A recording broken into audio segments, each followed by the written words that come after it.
a Cromwell media station.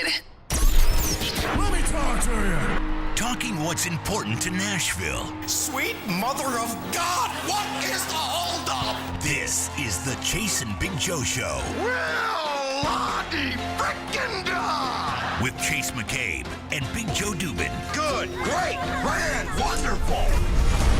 We're here on 102.5 and 106.3 The Game and the Game Nashville app.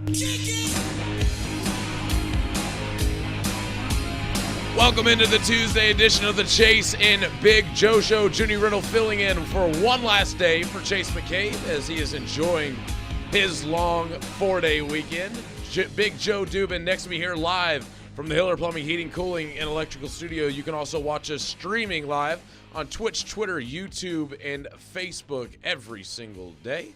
Big Joe, how are we doing? What's going on, man? Happy Tuesday to you. How are things going in your world? It was great. Doubleheader. That's on fantastic. Monday Night Football. I had both TVs set up on both games, one of which was a dud. Well, I think we could all play for the Panthers, and I'm saying that that's an awful football team. And they almost won the game last night. By the way, real quick, when was the last successful onside kick? Was it the Super Bowl, Saints and Colts? Because that onside kick last night in the Panthers-Saints game was terrible. Terrible. Did you see it? No, you're probably too busy. No hop. No, there was no hop to it. There you go. No, it went straight. I think it was 53. Yeah. Yeah, no, it went straight to him. It was just, I was like, why are we doing this? Didn't they change the rules that made onside kicks You harder? can't overload one side. So you can't put like 9 guys on the right side. That's stupid. Yeah, it is. I totally agree with you. But it was still bad. But your Steelers won last night. Yeah, they did. And that game was, how do you say, drunk. That's a good word to put. Yeah, I can see that. I mean, I've seen some wacky games. Right. And that was a pretty wacky kind of game. Well, you look, first of all, if you didn't see the injury to Nick Chubb last night, that just don't. I mean, it was, poor guy, man. That's the same knee. Dr. Crane told me that's the same knee he blew out against Tennessee in 2015. It was awful. And you were talking about it. It's ironic that you and Chase were talking about the worst injuries that you've seen in sports. Literally, what was it, last Thursday? Yeah, that's right. And then, of course, on the big Monday Night Football game, his knee just completely blew out. I mean, I watched the video, didn't want to watch it, but I mean, it was ugly. It was yeah. And the ABC did not show it for a while. Then they showed it. They showed the other angle where you could kind of get a glimpse of it, but the other side from the other sideline. That was the really ugly version of it. Now, did you think the hit was dirty? Because people say that Minkah Fitzpatrick and his hit on Nick Chubb going that low and tackling him when somebody else is already on him. All right, let me ask you this. Derrick Henry's coming to you. You going to hit him high or low? I'm going low. I mean, that's the first thing they teach you in football is the low man wins. Right, but you're not going out with the intent like I'm going to blow his knee out and see how. No, you just want to bring the guy. I know football players for years who've never like I'm going to purposely injure him. I didn't think it at 1 second at all. Yeah, well, a lot of people on social media and that's quote-unquote football experts are saying that it was a dirty hit because he blew his knee out. It's like in the day and age where CTE and concussion protocol is so strict in the NFL and defenders have to be very mindful of how they play, right? Ball carriers and guys going up to catch the ball. That's what they have to do. And that's the thing. Nick Chubb's one of the best backs in the league. He was averaging like 6 or 7 yards per carry last night before he got hurt. Who was the hit last night? Was it the Steelers game where the guy hit him with the shoulder pad right in the chest? I think it was last. I don't remember what game it was. A receiver out in the was it Dr. Kramer? It was last night, yes. It was a clean hit. I thought the defender was going to blow his shoulder up, but that's how you hit guys. Head to the side. Put your shoulder in there, and he just leveled. It was a Steeler receiver he leveled. I do believe so. Yes. Yeah, and it was that like that's how you teach people to tackle. Because I saw a thing where Australian rules football hasn't had a concussion in 20-something years because they teach you not to go with your head. Just teach you to go with your shoulder. Don't use your head for anything. And my goodness, you still see now in the NFL and college too of players still using their head. I'm like, stop using your head to tackle somebody. Keep your head up. We taught that early on. It's bad.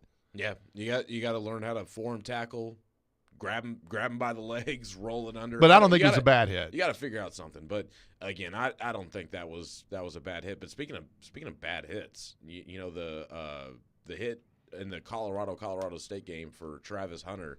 I don't know if you saw this. Yeah, I did. Apparently, people have been putting that player's phone number, his address, his mom's phone number out, and they've been receiving death threats from people, all because of that hit on Travis Hunter in the Colorado State game.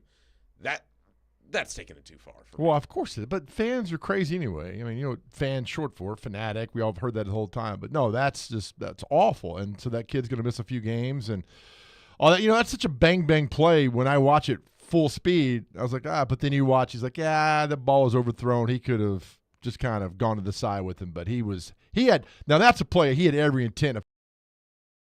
He were to go. So to hit him that hard just to make a statement, whether he had the intent to injure him or not, which I don't think any football player in the midst of a play is going out there intentionally trying to hurt somebody. There are some throughout history. I mean, Jack Tatum, Ronnie Lott. I mean, there's some guys who went out there who not purposely, but I mean, their goal was to take you out of the game, and that's what football has been. That's why they changed so many rules in favor of the offense, because some of these receivers were just getting decimated across the middle. I mean, Darryl Stingley got paralyzed by Jack Tatum. One of the greatest hits ever was Sammy White in the Super Bowl. Took a shot from, was it Lester Hayes of the Raiders back in Super Bowl 8 or 9, whatever it was, and he held on to the football when he got blasted. So, but that's just, you got the quarterback who overthrows a receiver like that and leaves him vulnerable. That's why they've changed all those rules, so it doesn't happen much anymore. It still happens, but now I think a lot of DBs are still cognizant of like, hey, I can't do this. Jim from Springfield on the text line driven by WilsonCountyHyundai.com says, last season there were 3 successful onside kicks out of 56 attempts. Several years ago they changed the rule that the kicking team cannot get a running start. That's the main limiting factor. So you're looking at maybe 5% of onside kicks are successful. So 3 out of, if you double that to 112 and you make it 6 and 100, look, I'm a math major today. That's about 5% of onside kicks are. But he's right. Yeah, I know they changed something right there with all that. I know teams work on them. We worked on it in college all the time. We never used it. So I don't know how you could do any different. But you know what I like, and I know pizza. I know for a fact. Yes, everyone likes Pizza Joe. But no, I like the XFL's rule.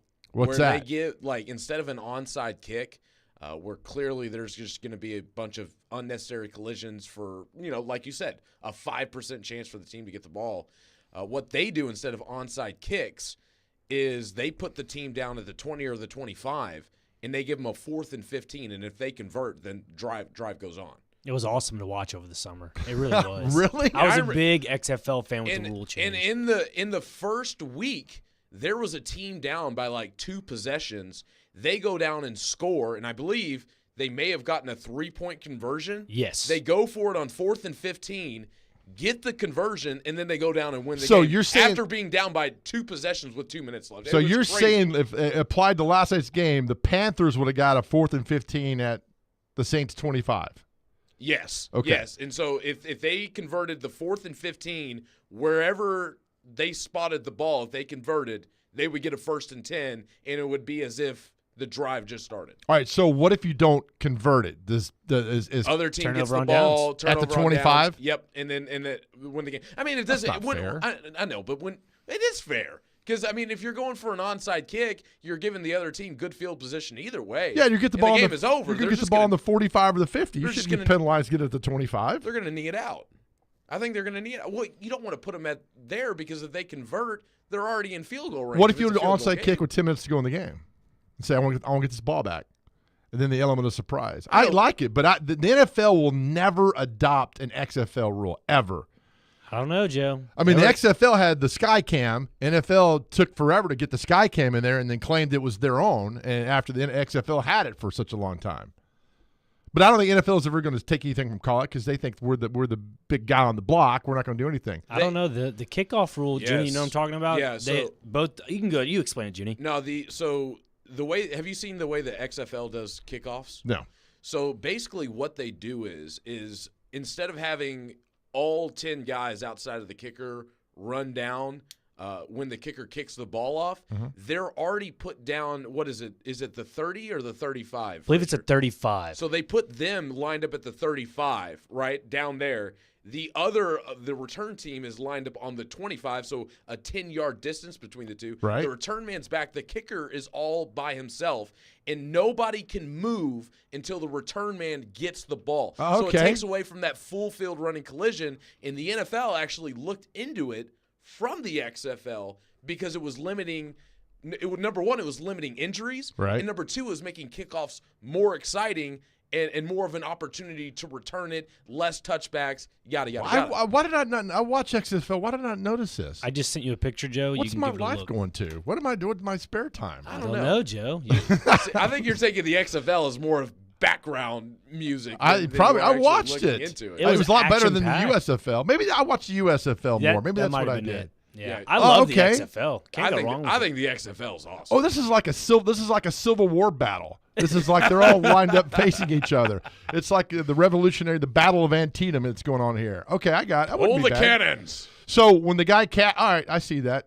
Man, that looks good. Yeah, way back there, that's the kicker. And the returner's probably around like the 5 or the end zone. Oh, okay. All right, well, I mean, I could see that. I would adopt that because that's where the biggest collision is on those kickoffs. And why so many teams that do that. You know, a couple years ago, MTSU in college, they fair caught every kickoff, ended up being 7th in college football in starting position at the 25-yard line. Really? So if you fair catch every kickoff, you can start at the 25-yard line. I don't like that. I like getting those because you get a burst. I mean, you got a guy, you never know what's going to happen. A guy could bust out of there and go. I wonder what the odds are kickoff returns for touchdowns. I know we saw the stat for onside kicks not working, but I'd go with that. It'd be something different. When they moved it, I remember it used to be, they kicked off 5 yards back, and then they moved it up so that they would have more touchbacks. I don't like that. It takes away from the excitement of the kickoff return. And it used to be because I grew up, watching guys like Devin Hester return balls, and man, that used to be some of the most electric stuff to watch in all of football. It was. All right, our topic today, we're off and running. The Titans play the Browns on Sunday, and a lot of y'all cannot stand Deshaun Watson, and rightfully so. So our topic today is we're not going to use the word hated because we got a little class here, Jenny. The most disliked player in all of sports. Sports figure, sports player, coach. We want to hear from you because the Titans play the Browns on Sunday.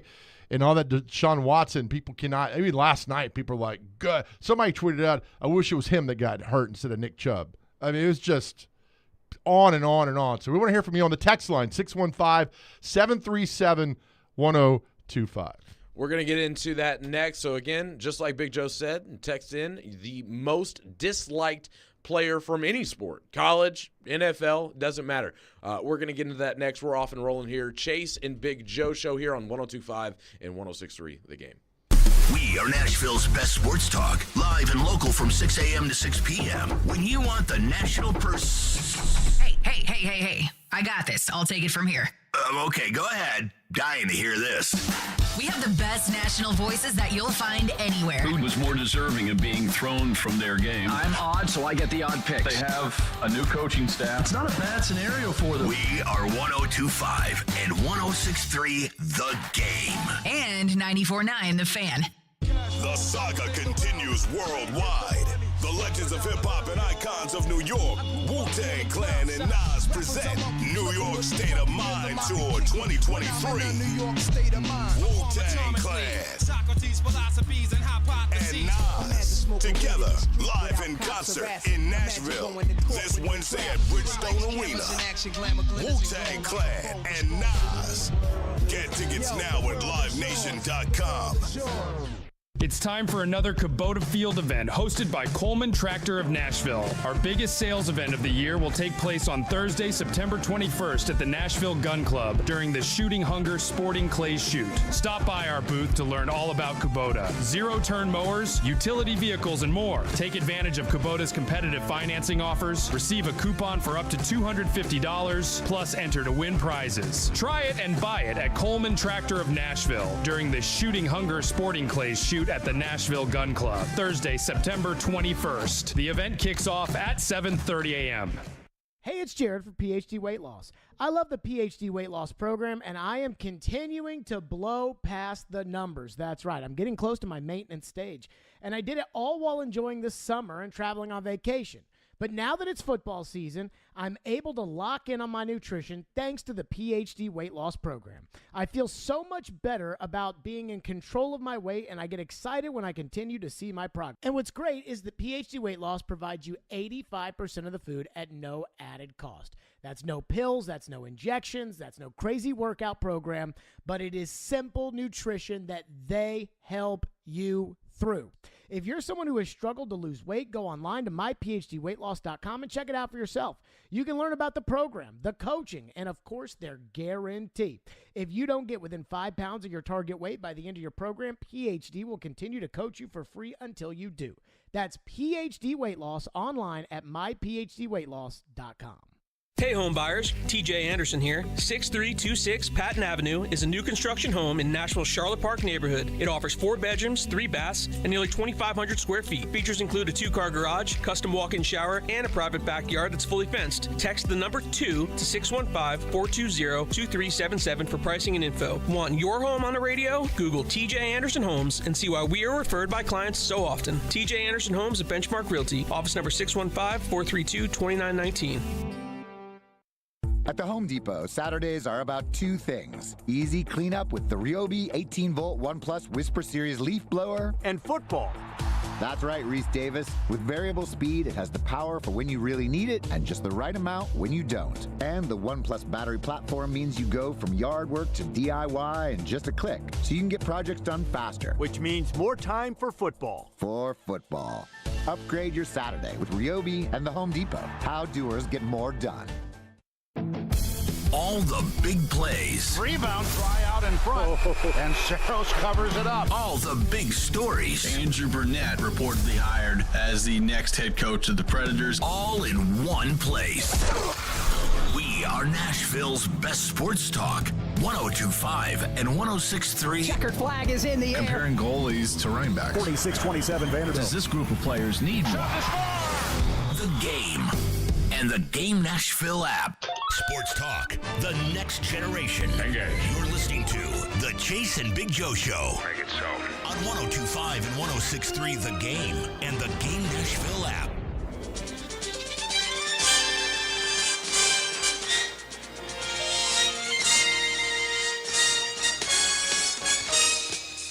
This week's Nashville's best deal is Campioni's Taste of Chicago, located at 401 Long Hollow Pike in Goodlettsville. Campioni's is a family-owned, award-winning restaurant for Sumner County's best Italian dining and lunch spot.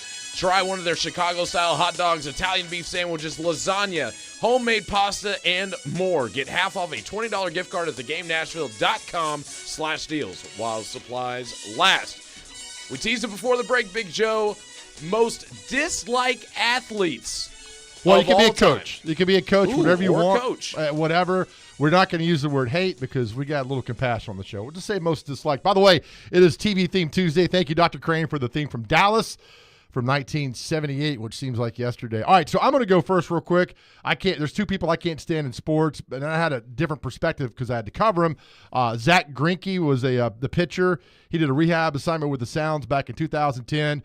Was one of the most this rude, condescending players I've ever been around. Somebody tried to tell me he had some sort of mental illness at the time, and I did not know that. So, but still, you can still be nice to people. Completely just awful. Second was Pac-Man Jones.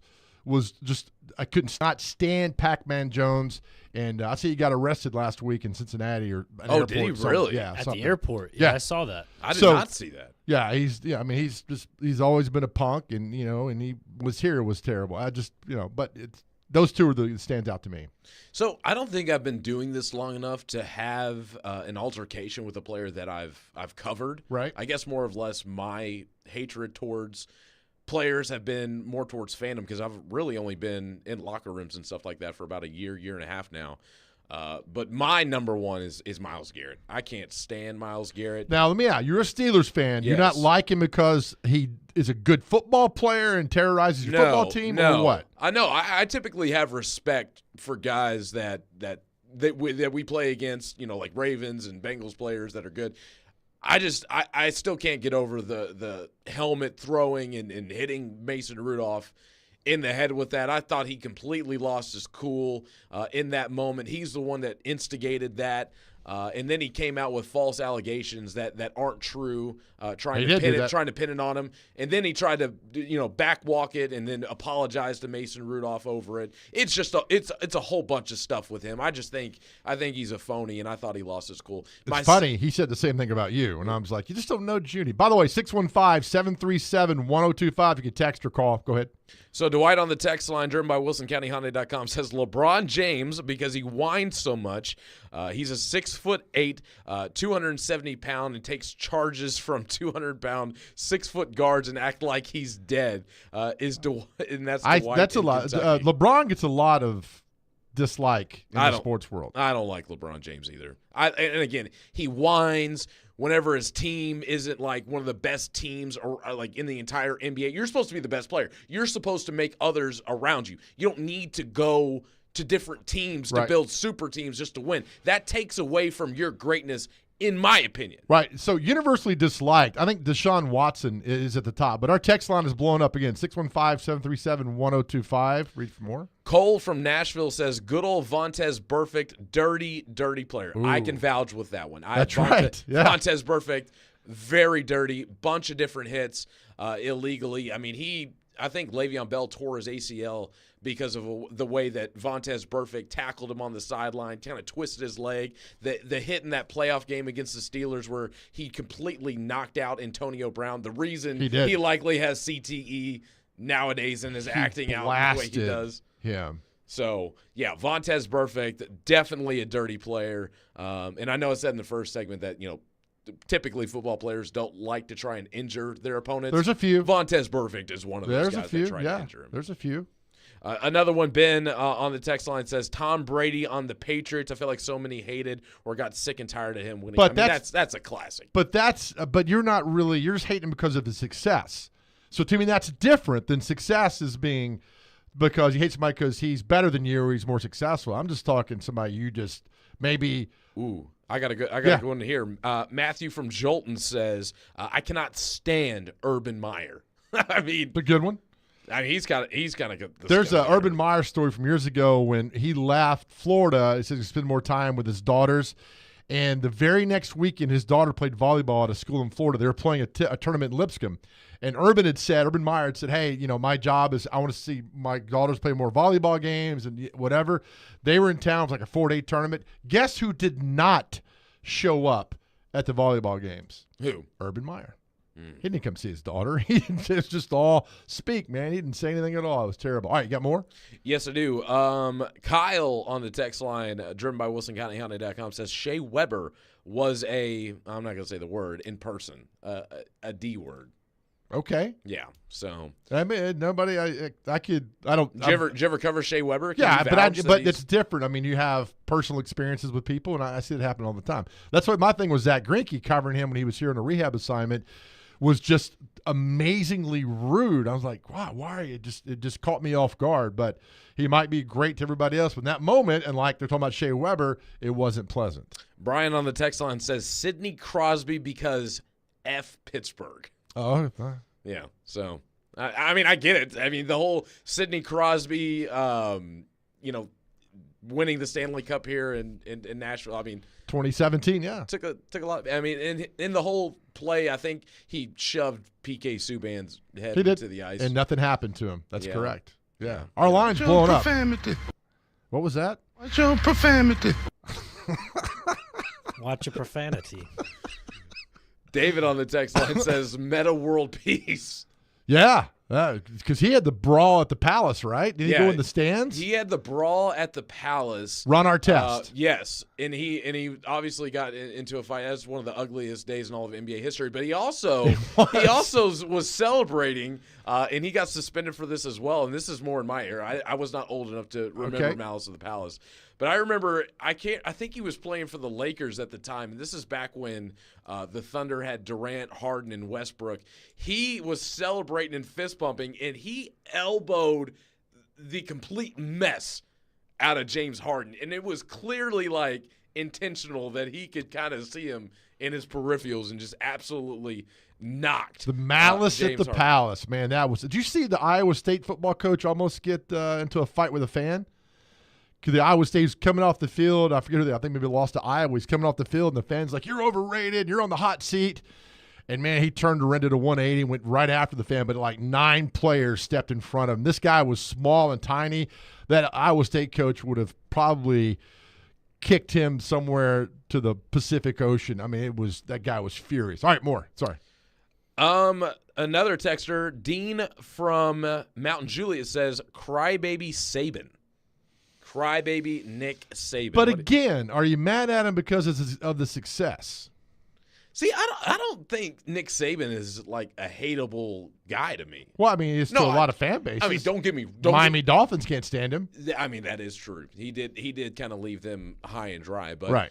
For me, Nick Saban's just one of those. He's kind of like in the Tom Brady conversation. You're just tired of seeing him win. And again, like I actively root against Alabama because I'm tired of seeing them win. Like I get that from the fan perspective, especially around here when Tennessee is, they finally got their first win against Saban since he's been there at Alabama. I wonder if there's a Browns fan out there you want to call in and weigh in on about Deshaun Watson. I'm just curious to see what I know you love your team, but I know that dynamic's been asked in the last year or so. But now that the Titans are playing the Browns, it brings it more localized about whether or not you like Deshaun Watson. And you want to look at the text line. Good Lord, you guys with all those right there. You want to read some more after the break? Yeah, 615-737-1025 is our phone and text line driven by WilsonCountyHyundai.com. We are going to continue the most disliked player, coach, athlete, does not matter. Send in your responses. We're having a fun time with this here on the Chase and Big Joe Show. Junie Riddle in for Chase McCabe here on 102.5 and 106.3 The Game.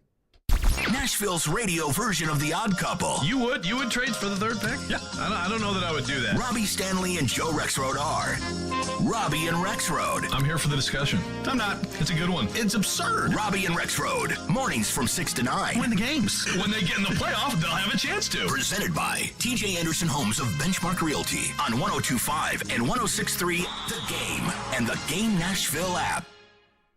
At Harbor Freight, we think you shouldn't have to break the bank to get great tools. Because we know that for some of you, tools are part of the job.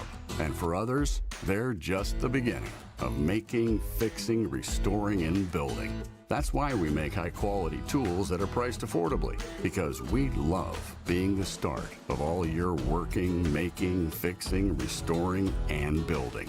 Whatever you do it for less at Harbor Freight.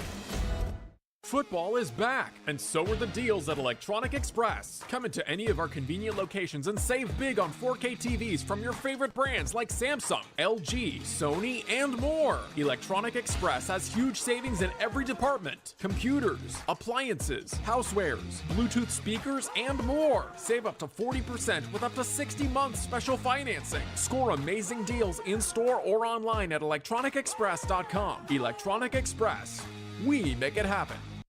Hey y'all, it's Courtney with Parman Tractor and Equipment. Warmer months have you working overtime? Be sure to visit Parman Tractor and Equipment for all your New Holland tractor and bush hog needs. Swing by our store at 3570 Dickerson Pike in North Nashville or give our sales team a call. We're now offering 0% financing for 72 months on select New Holland tractors. Get the brands you trust from a local dealer like Parman. Always ensuring totally outrageous customer service. Visit ParmanTractor.com for the best deals on equipment. New Holland tractor, bush hog, and more.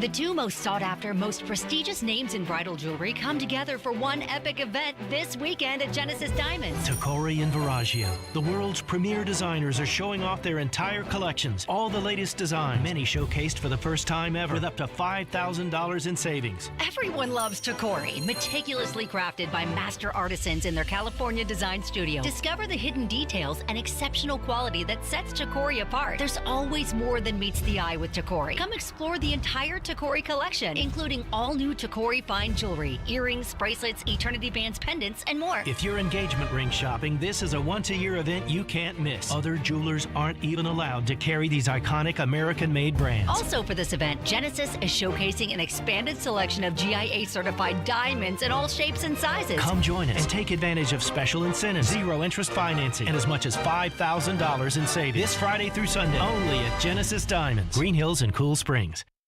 How do you bond with someone you have nothing in common with? Answer, fantasy football. How do you reconnect with old friends? Answer, fantasy football. How do you spice up small talk? How do you overcome awkward situations? How do you prove to your peers that you're a smart, capable, devastatingly good-looking force to be reckoned with, and nothing they can do or say will ever change that? Answer, ESPN Fantasy Football. Play the #1 fantasy game. Sign up at ESPN.com/fantasyfootball. Insights provided by IBM Watson. Hey, we'd love to hear from you. Give us a call on the phone line, sponsored by Wilson County Hyundai. Yes, I'm looking for a friend of mine. Last name Jazz, first name Hugh. 615-737-1025. Hugh Jazz. Chase and Big Joe are on 102.5 and 106.3 The Game. From Television City in Hollywood.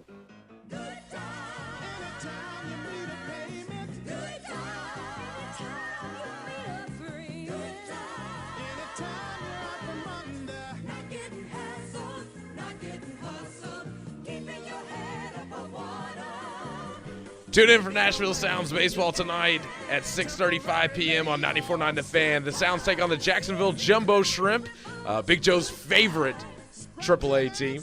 AAA affiliate of the Miami Marlins. Sounds baseball on 94.9 The Fan is presented by Farm Bureau Health Plans and Family Leisure. You really get into this song, Joe. Which show is this one from? Good Times, man. TV-themed Tuesday here on 102.5 The Game. It makes you feel good. For all those out there over 50 who TV was your babysitter growing up, you play that theme, and it's amazing. That show was fantastic. Still funny all these years later. You need to go home and just binge watch Good Times, The Jeffersons, All in the Family, Maude. All those. Is there a senior citizen streaming service? There is. Okay. Yep. It's called Netflix. Okay. Do all that stuff. We posed the question.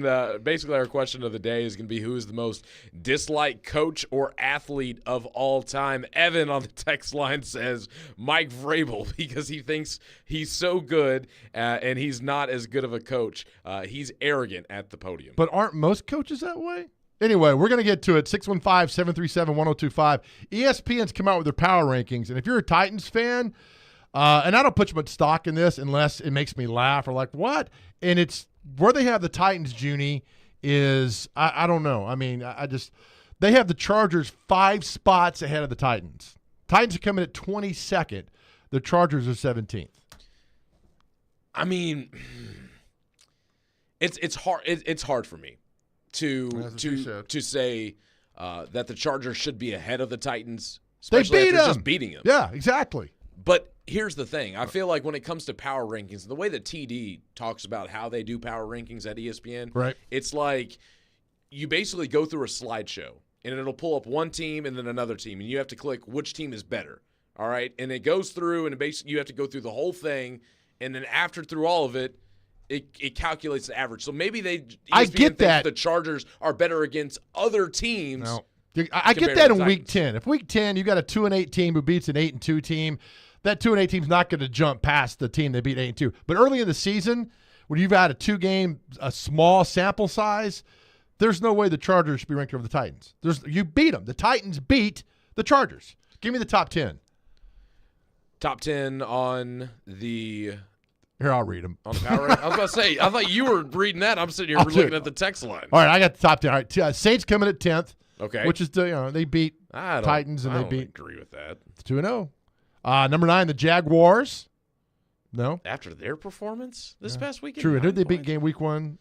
Indy, right? Yeah, they beat Indy, and then they lost to Kansas City at home. Lions coming at 8th. This is like the AP top 25, but for NFL. Lions at 8th. I can respect that. Okay. 7, the Buffalo Bills. They were angry on Sunday. Yeah, they came back and they laid the hammer on the Raiders. And evidently, there's a big situation with Josh Allen's girlfriend being there. Some girl he wasn't dating, but he is dating. She was at the game. I love this drama off the field. You know, there was a whole thing before that Bengals playoff game that apparently he got into it with his high school sweetheart that he was with at the time. apparently he got caught doing with some other girl. Another, yeah. And then he ended up having to sleep at a hotel the night before. I read that somewhere. Oh, that's great. Number 6 is the Baltimore Ravens, who I think are the best team in football. They come in at 6 right now.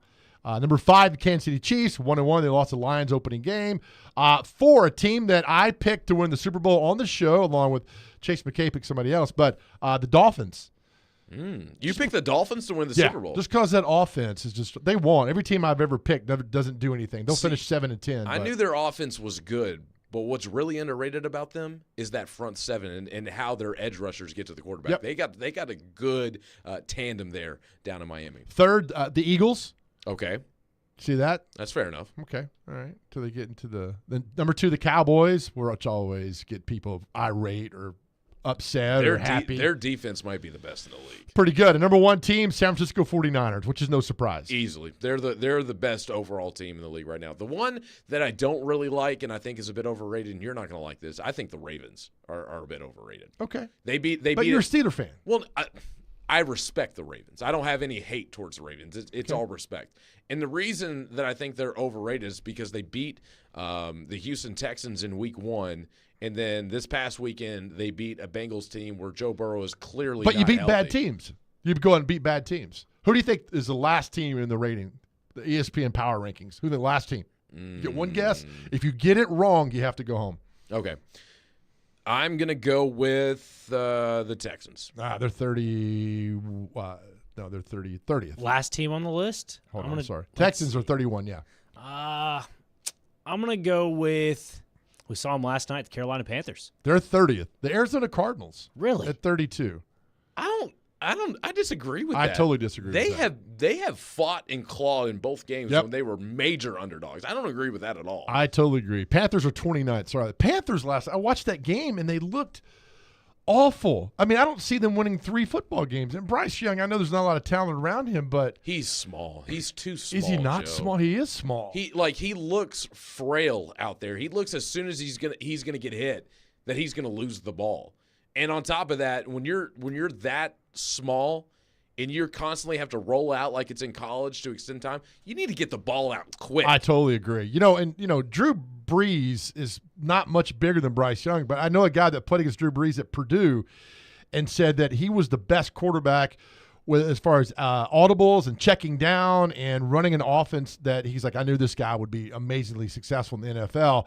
And he said, with Bryce Young, he had great athletes around him who got him to the next level, and now they're not there on a football team, and he looks really pedestrian. And here's what I said about Bryce Young, because everybody was bringing up his size and weight. It's not necessarily about his size and his stature, but more or less in college, what did he do? He ran around in the backfield trying to create time for his athletes to get open. In the NFL, you don't have that kind of time. These edge rushers that make it to the league are so ultra athletic nowadays that they're going to catch you. Those quick movements in the pockets that he used to evade defenders at Alabama is not the same. And on top of that, just like you mentioned, the talent discrepancy when you're playing for Alabama compared to everybody else, you're always going to have the better team. And now you play for one of the worst teams, and it's just not seeming to work out for him. I'm trying to see where the Falcons are in this top. They're 2-0. They've started out really good. Where are the Falcons? I'd say probably 15. I'm going to just guess. They got to be at least middle of the pack. I'm looking here. 14, 13, Tampa Bay, 12. They're 11th. Really? Yep.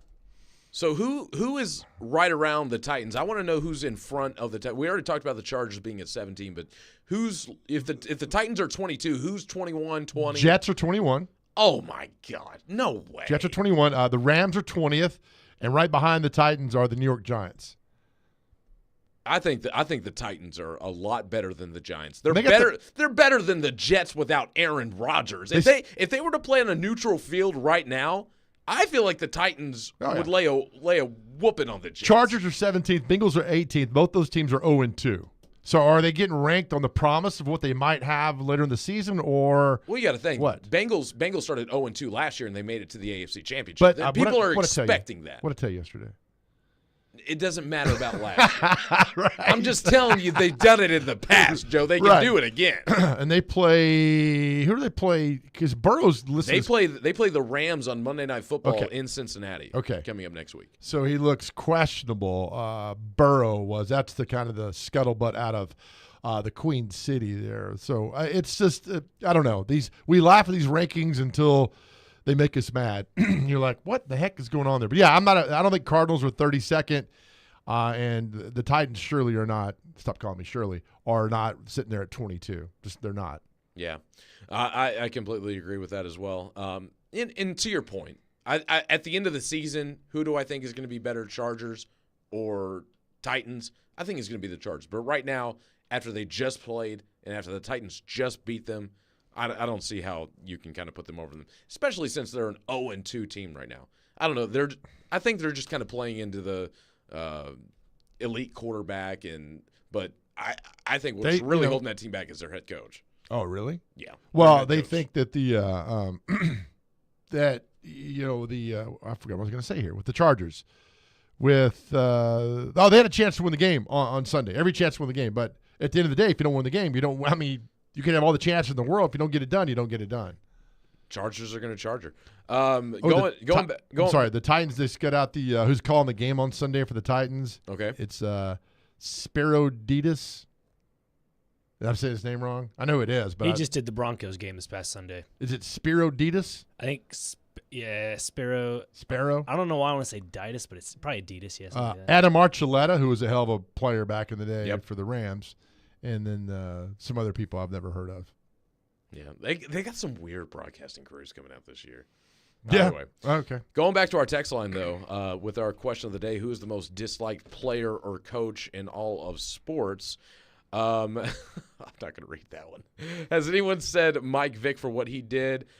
Kurt and Kyle Busch are pretty hated in NASCAR. Yeah, that's exactly right. Yeah, the Michael Vick thing, a lot of people have forgiven him, but the ones who have not, and rightfully so for what he did, but he paid time for it and went to jail and everything else. Jason in Clarksville says Tyreek Hill and Joe Mixon.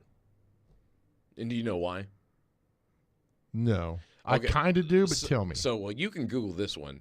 Joe Mixon, back when he played for Oklahoma, he was supposed to be a first-round pick. And the reason he wasn't a first-round pick is because he totally co-cocked this girl that he was seeing at the bar and completely knocked her out. I don't know if it was a bar. I don't know if it was an In-N-Out burger. I don't know where it was. I totally agree with you. Either way, he's a POS. And Tyreek Hill did the same thing? I don't know if allegedly there was some child abuse allegations towards him. Lord. I don't know all the details on that, so I'm not going to kind of go in and crucify him. But either way, he was definitely in a little bit of trouble there. So keep them coming, 615-737-1025 on our text line, given your most disliked players. Coming up next, we are going to get into America's favorite game show, and that is going to be Celebrity Birthdays. Junior Riddle in for Chase McCabe here on the Chase and Big Joe Show on 102.5 and 106.3 The Game.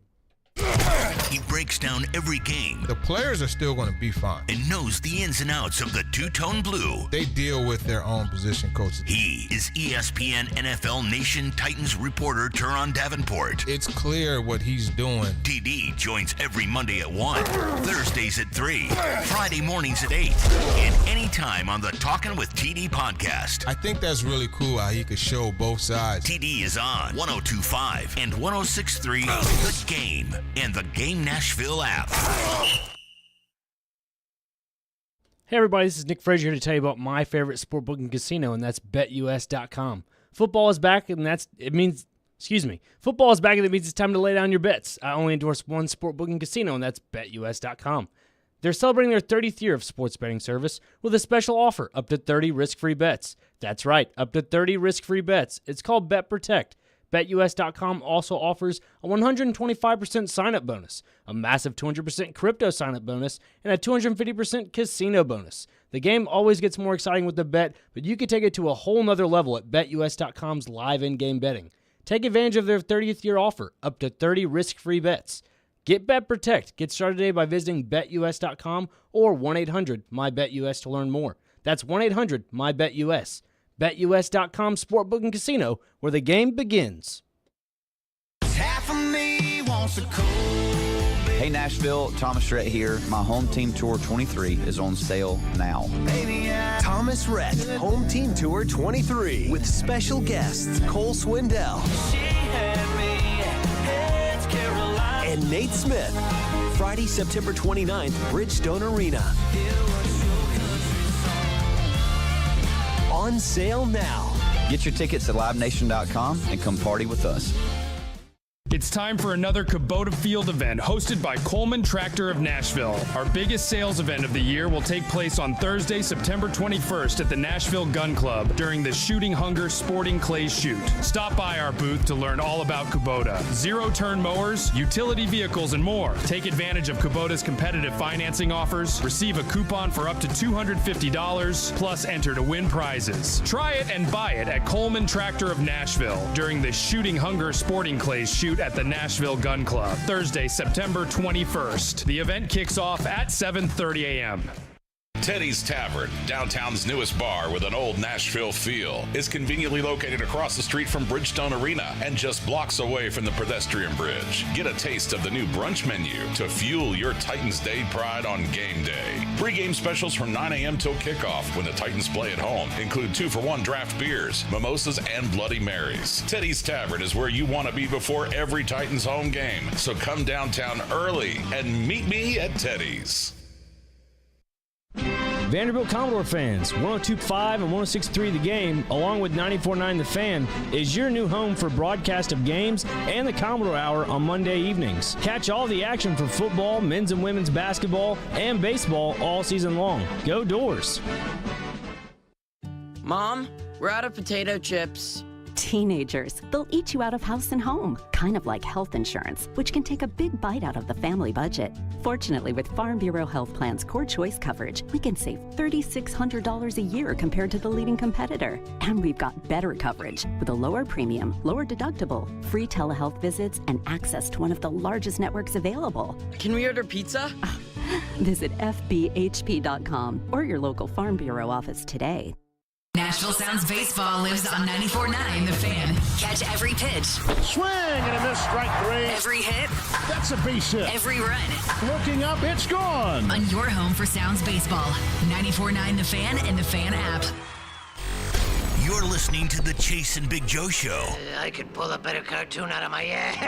Hey, whoa! Wasn't that great, kids? On 102.5 and 106.3 The Game and the Game Nashville app.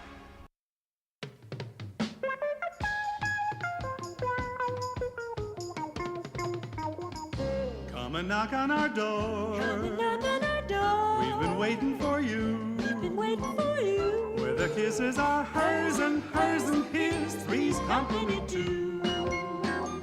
Come and dance on our floor. Take a step that It is a TV-themed Tuesday here on the Chase and Big Joe Show. Playing songs that my co-host has never heard in his entire life, which makes it even much better. And I'm not sure that yes, Dr. Crane, you've heard of this? Yes, Okay. I have it on VCR at my grandparents' house. My man. Did you just say VCR? Yes, VCR. That is still used. You still have and use a VCR. I do too. Yes, I do. There are home videos that I would love to watch from time to time, and I still do. That's another topic for another day. Do you still have a VCR around your house? Yeah, I got a VCR. Did you see the look he gave you? Like, it's like, what? You just committed murder. I don't think I've had a VCR since 2010. Okay, well, tough guy over here. Tough guy alert over here. You still got a landline too, Joe? I do. What? Yep. Yeah. Yep. What if all cell phones go out and you got an emergency? What are you going to do? Your cell phone's dead. You got to pick the landline up and call out.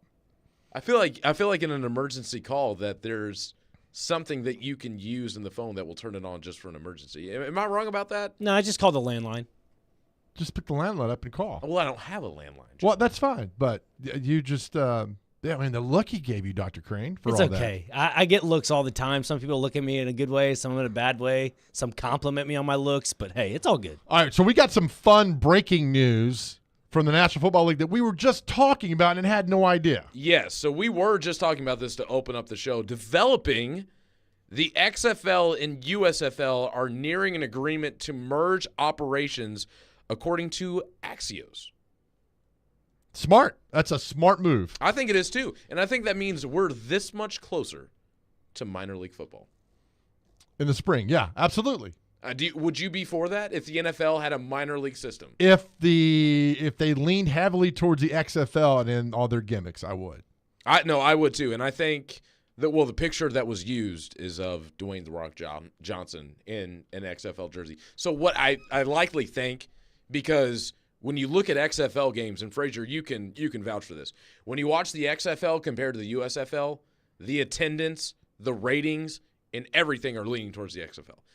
It has to be they're merging because of how much better the XFL did. And I feel like the XFL more like – and again, but here's the deal, all right? If they combine these two teams, put them in cities that don't have NFL teams. Don't put them in Atlanta or Cleveland or New York City. Put them in cities. I agree. That, like, I think it'd work in a Birmingham or places where you don't have – There is a Birmingham. Yeah, or, put it in Orlando. Louisville's fantastic. Needs one. Right in Do between not go to Cincinnati NFL City. Do not. It doesn't go. make any sense. Nope. I totally agree with that. That's a question for another day, though. If your NFL team had a minor league team, basically a system that players float into in and out, would you watch it in the spring? 100%. I'm not watching baseball. I'm sorry. I stopped watching baseball when 30 years ago during the strike, and I haven't gone back. Haven't missed a second of it. Zero.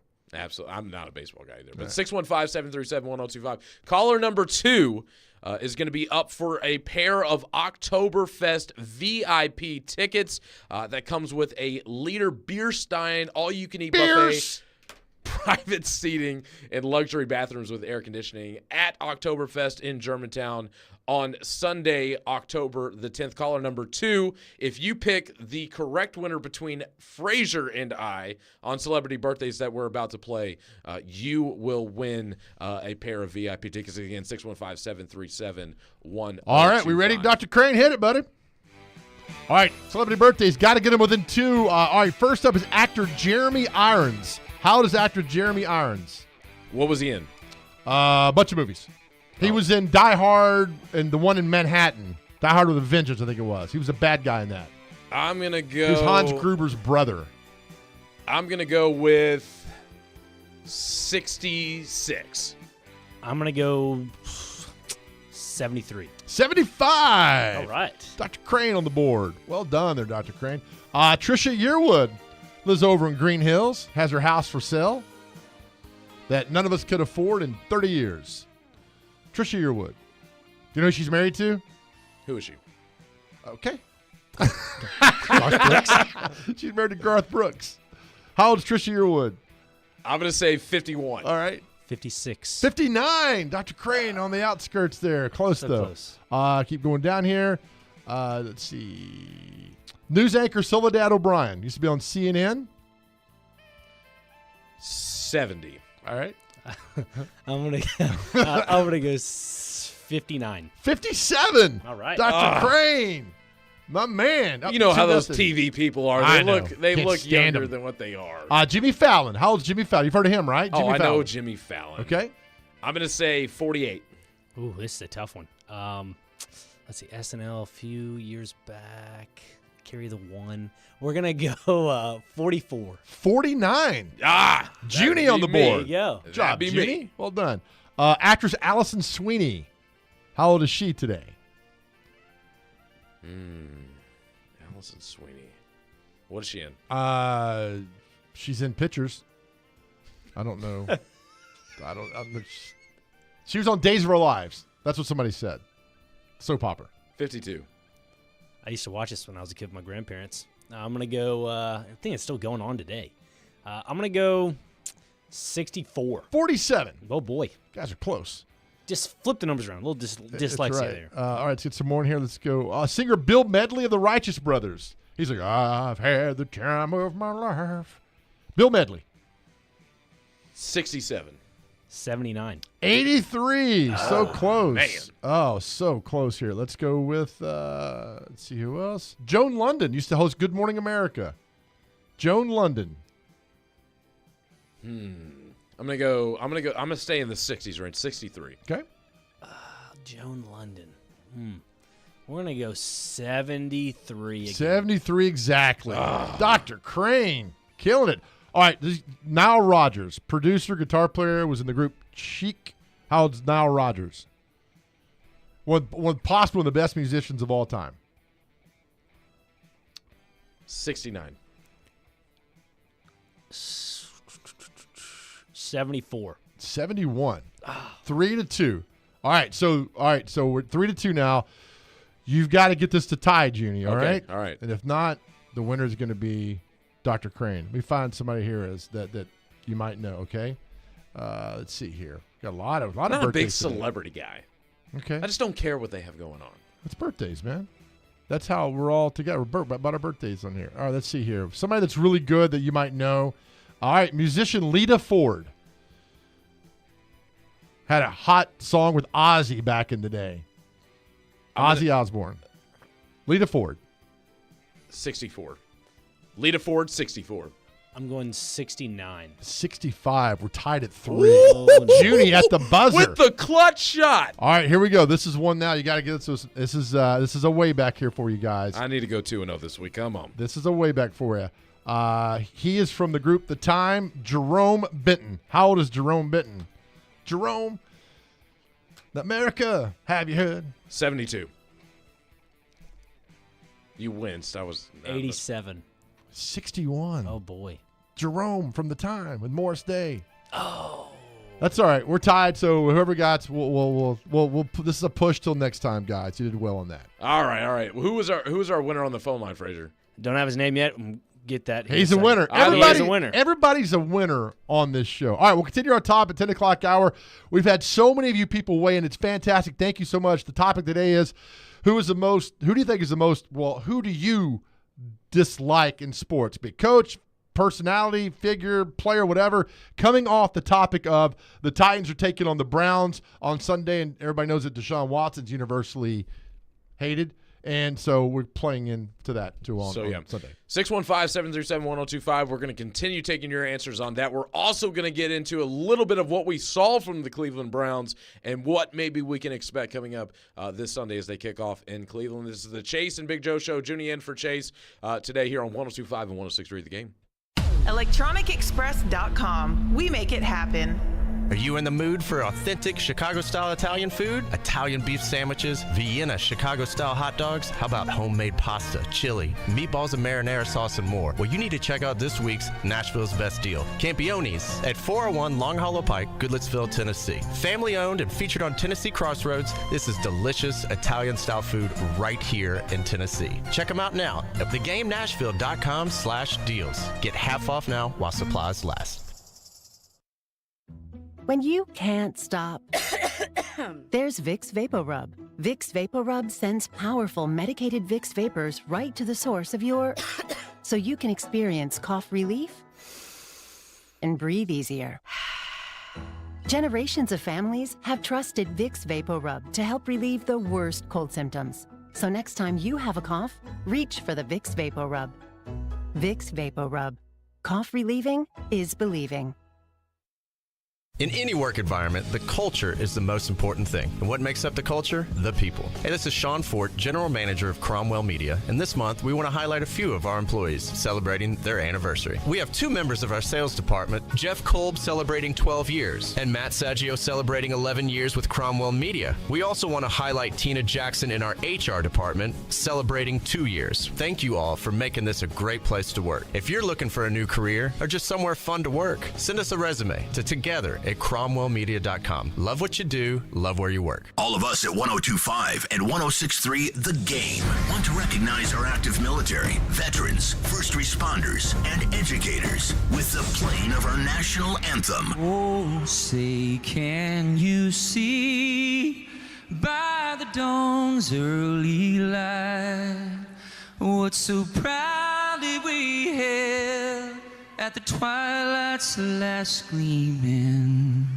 whose broad stripes and bright stars through the perilous fight, oh, the ramparts we watched were so gallantly streaming, and the rockets' red glare, the bombs bursting in air, gave proof through the night that our flag was was still there. Oh, say does that star-spangled banner yet wave? Oh, the land of the free and the home of the brave. This is 102.5 and 106.3 The Game. Now, your Game Center update. This is Nick Frazier, and this Game Center update is brought to you by BetUS Sportbook and Casino, celebrating 30 years by offering the industry's biggest 125% sign-up bonus. Get started at BetUS.com. Yesterday on the Chase and Big Joe Show, former Tennessee Titans punter Brett Kern shared his thoughts about Ryan Tannehill's performance Sunday. You know, golfer get ready for a tournament, right? You get the preseason, you get some practice rounds in, and he really didn't have much. And so I think that New Orleans game was, you know, kind of a practice round per se, right? Just not a lot was really working. You know, last week I talked about the play action, and that's Ryan's kind of, I mean, that's his thing, that's his jam. And last week wasn't really working too well. Just the run game complementing with, you know, play action, setting that up. And I think yesterday was a completely different game. Tune in tonight to 94.9 The Fan as the Nashville Sounds take on the Jacksonville Jumbo Shrimp, the AAA affiliate of the Miami Marlins. You're listening to 102.5 and 106.3 The Game. For more, follow us on Twitter at 102.5 The Game or visit thegamenashville.com.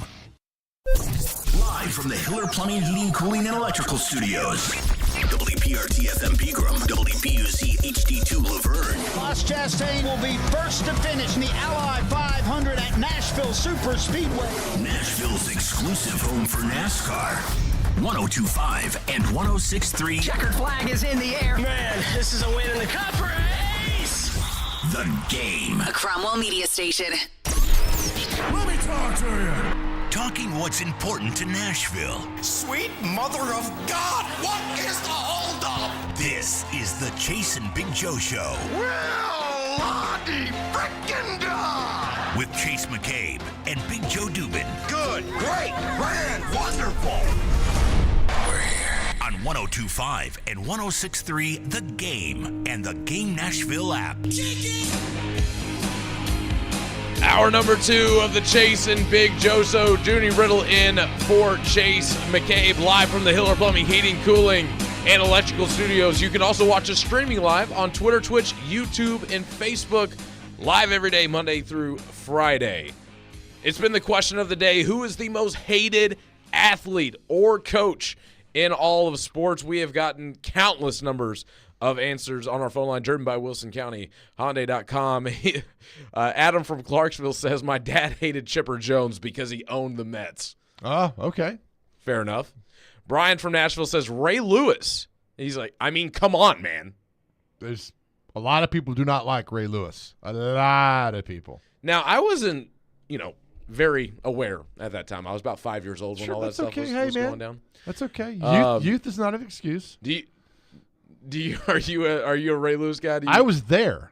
I was in Atlanta. That was the Titan Super Bowl. I was there in Atlanta, in Buckhead. I wasn't there, but I was down there for that. It was absolute chaos. Really? I think it was Jerome Bettis's party, but he had nothing to do with it. It was just all these people at the party, and that's where it happened. I think it was at some club in Buckhead.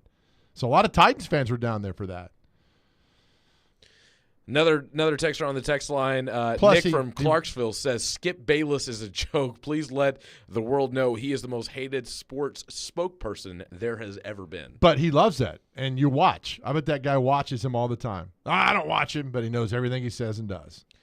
Another texter on the text line says, Ray Lewis, if you know, you know. Yep. And then another guy says, ever since I saw Caleb Williams paint his nails to say F Utah, I haven't been able to stand him. When Utah went on to win that game against USC last year, I instantly became a Utes fan, and that's Michael from Madison. Yeah, there's a lot of people got upset at all that because, just stay humble. You're going to win the Heisman Trophy, and he put that on his fingernails. Anyway, 615-737-1025, the most disliked person. You have one again? Who's yours again? Myles Garrett? Myles Garrett, and also I would say LeBron James. Okay. I'm not a LeBron guy. I got Zach Greinke and Pac-Man Jones, personal reasons, but that's right. Pac-Man, a lot of people here still, because I think it was the potential that Pac-Man had. I mean, he returned a punt against the Texans in 2005, and the crowd went crazy for him. And then, a couple of days later, he does something bonehead off the field, and then everything else. It was just – that was a bad time. It was a bad draft pick and everything else. I blame Rich Rodriguez for that. Wes from Hermitage says Antonio Brown, and also don't need an explanation for that.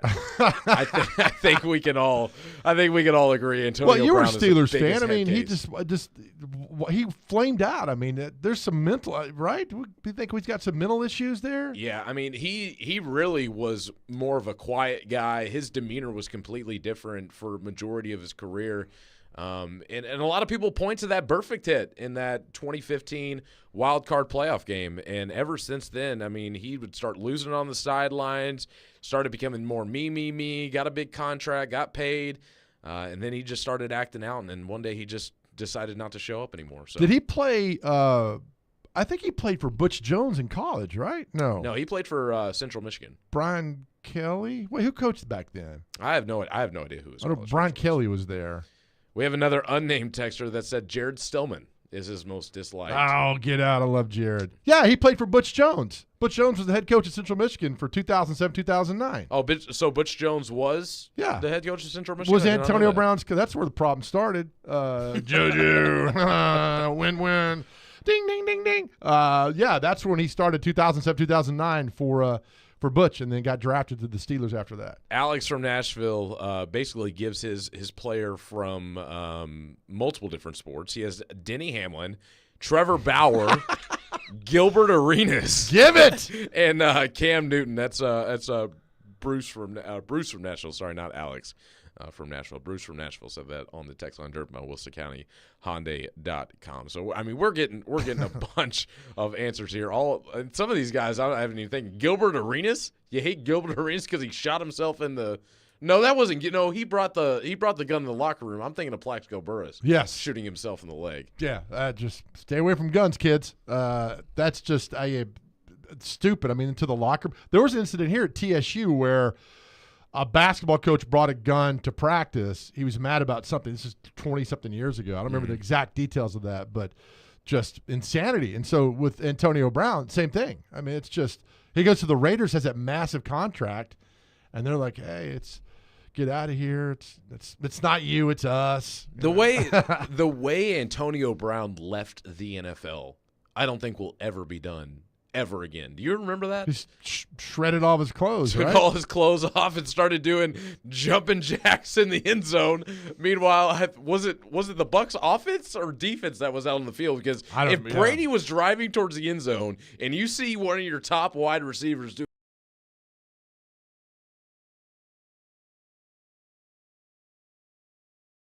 SU, his admission was denied over academic concerns. He went to North Carolina Tech Prep. He played quarterback over there and went just crazy. And then he received a scholarship to play at Florida International, but was expelled before the season for an altercation. He was crazy before that hit. With security, Antonio Brown then began reaching out to wide receivers coach Butch Jones at West Virginia since Butch had highly recruited him. After learning that Jones had left West Virginia to become the head coach at Central Michigan, Brown enrolled at the school and started his college football career as a walk-on freshman wide receiver. So I got to give him credit for that, for walking on and then getting, because you just don't get to the NFL. You know, another fun fact about some of those Central Michigan teams back then, he was teammates with J.J. Watt. That's right. Before he transferred over to Wisconsin. And then Butch had wanted J.J. Watt to play tight end or tackle or offensive tackle, something along those lines. I think a lot of the Watt brothers were initially trying to play tight end, but obviously good coaching told them to go to the defensive side of the ball, and they've obviously turned into very dominant historical figures in the NFL. Yeah, so J.J. he walked on at Wisconsin? No, I don't know if he walked on. I know he started his career at Central Michigan. It wasn't very long. He played for Butch for 1 year, 2007, and then got out and went to Wisconsin. Good job for you there. Let's see what it says here. He received a scholarship to Central Michigan. He has stated that he was led to believe by Butch Jones that as a tight end, he would have the opportunity to score touchdowns. At Central Michigan, he played 14 games, 77 receiving yards, 8 catches. Watt's coach is led by Jones, suggested he moved to offensive tackle. Watt said, I'm out of here, and then walked on to University of Wisconsin. Okay, so he did walk on. Job, Butch. The team that never was, the offense with J.J. Watt and Antonio Brown, the biggest slump for a missed national championship opportunity. You missed your window, Butch. Oh, you were that close. Man. J.J. Watt and Antonio Brown on the same team. Keep them coming, 615-737-1025. Most disliked, there are people on the text line that are saying that we need to say hated. We are not hating anybody disliked on today's show. We are saying disliked. That's right. Coaches and athletes in the sports world. All right, so you watched the Browns game last night. I watched the Browns game last night, and we talked about scenario for the Titans. Best game scenario would be Browns lose 9-6, and it's a slugfest. We did not. I don't like that Nick Chubb is done probably forever. That gruesome knee injury. Anything the Browns did last night that's scary. I think Myles Garrett, and I heard Robbie and Rexford talk about this morning.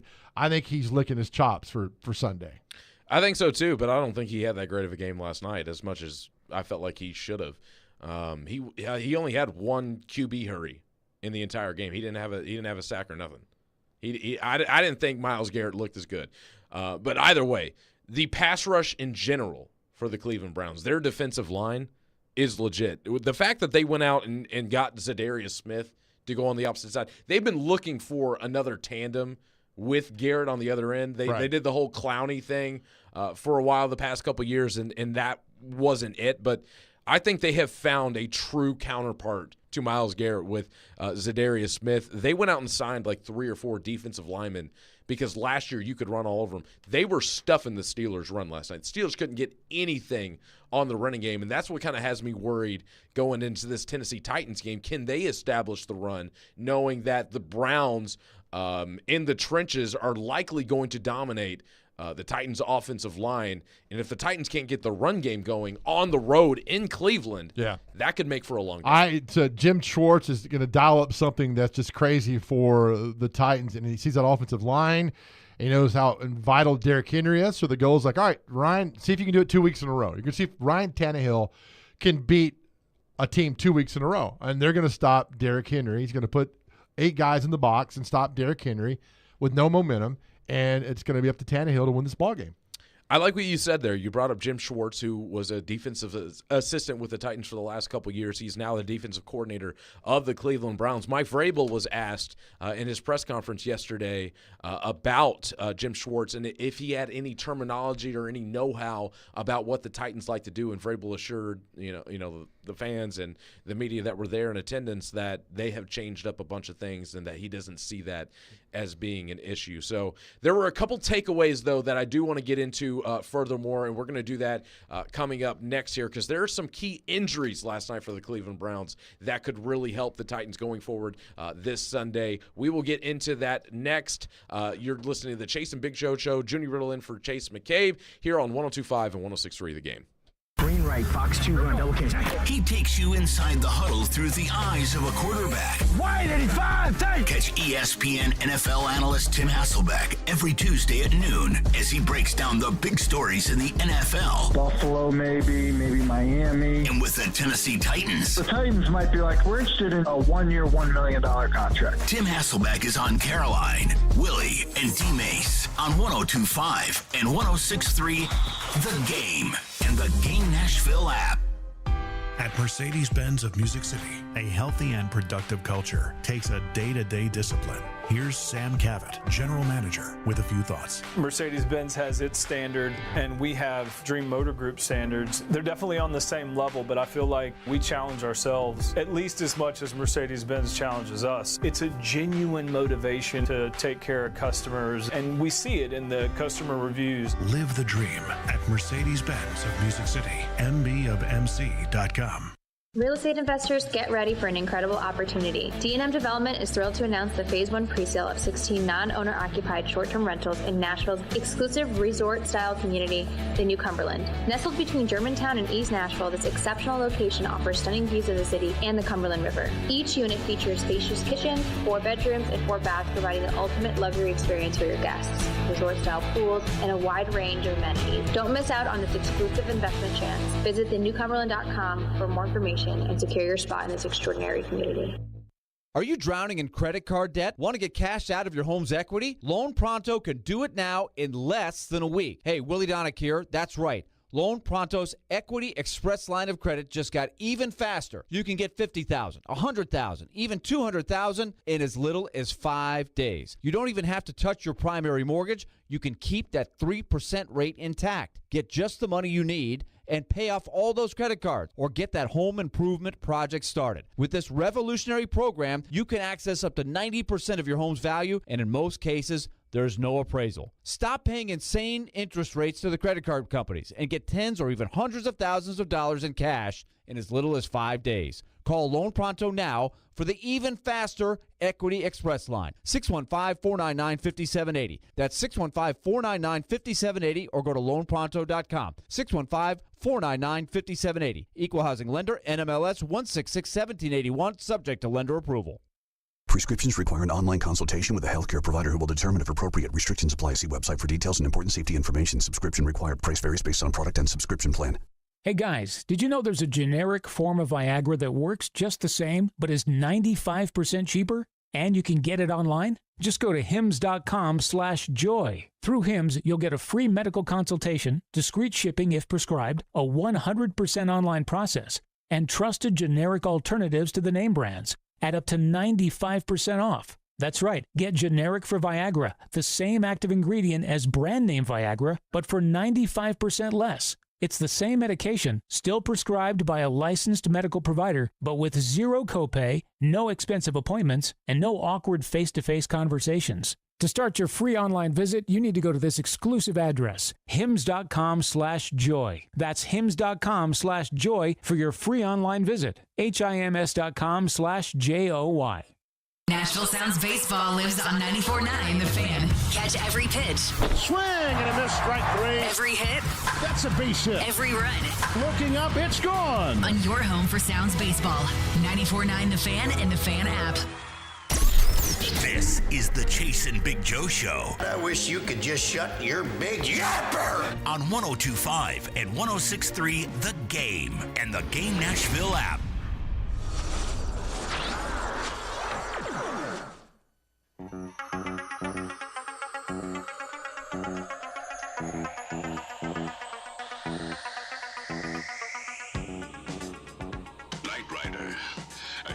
Flight into the dangerous world of a man. Join Jared Stillman, Chris Sanders, and Derek Mason at Twin Peaks in Cool Springs this Sunday from 9:30 to 11:30 for our NFL pregame show. They'll break down the Titans' Week 3 road matchup against the Browns and give you the latest updates before the game. Our NFL pregame show is presented by Parma Tractor and Equipment and The Beast Unleashed. That's it's a TV themed Tuesday. By the way, I used to have a producer years ago when I was in radio who would play songs off YouTube, would not preview them first. So every time it would be a 15-second commercial. And then I was like, that's the point of like previewing, is the fact that we want to get those ads out of there and just let the music play. And it was just the weird, but it finally became just a running joke after a while because you couldn't get mad anymore when you told somebody 75 times not to do that. All right, what's up, Junie? What is up is our text lines. Our text line is blowing up. We got a couple more texts on our question of the day, which is who is the most disliked sports figure, coach, player. Well, we've been getting a lot of commentators. Like I've seen like 3 or 4 people bashing Skip Bayless on the text line. But I thought you like play-by-play guys. Oh, no, I'm talking about like... We got one here bashing play-by-play that says it's former voice of North Carolina Tar Heels, Woody Durham. I hate anything North Carolina in general. Who do you think he's a fan of? I'm going to say NC State. No, I'm kidding. Duke. Yeah. But there's a lot of people who don't like Duke either. But going after... there are some play-by-play guys out there that people don't like, which is whatever, you know? Yeah. Urban Wes from Clarksville says Urban Meyer should be at the top of the list. Yeah, I'm not. I don't like. No, I don't think a lot of people, and that's why I didn't like the Swamp Kings. I thought the Swamp Kings was a documentary, told on the Florida teams when Tebow was there from like this point of view, not Urban's point of view, but from like here looking in of all the stuff that went on, and basically it's set down of Urban Meyer. Like, Urban, tell us, why don't you just write this document? And he wrote the document. There was nothing that was any bad that was going on. I'm like, we all remember that stuff. Yeah, like there was so many things that were omitted from that. And honestly, I haven't even tuned in to watch it yet. It's not. Just because I've heard from people like you saying it's honestly not even worth it because they don't dive into the details that you I wanted a actually wanna dive into. nonpartisan view of this, and what we got is Urban basically saying how it was just sunshine and roses down in Gainesville when we know it was nothing like that at all.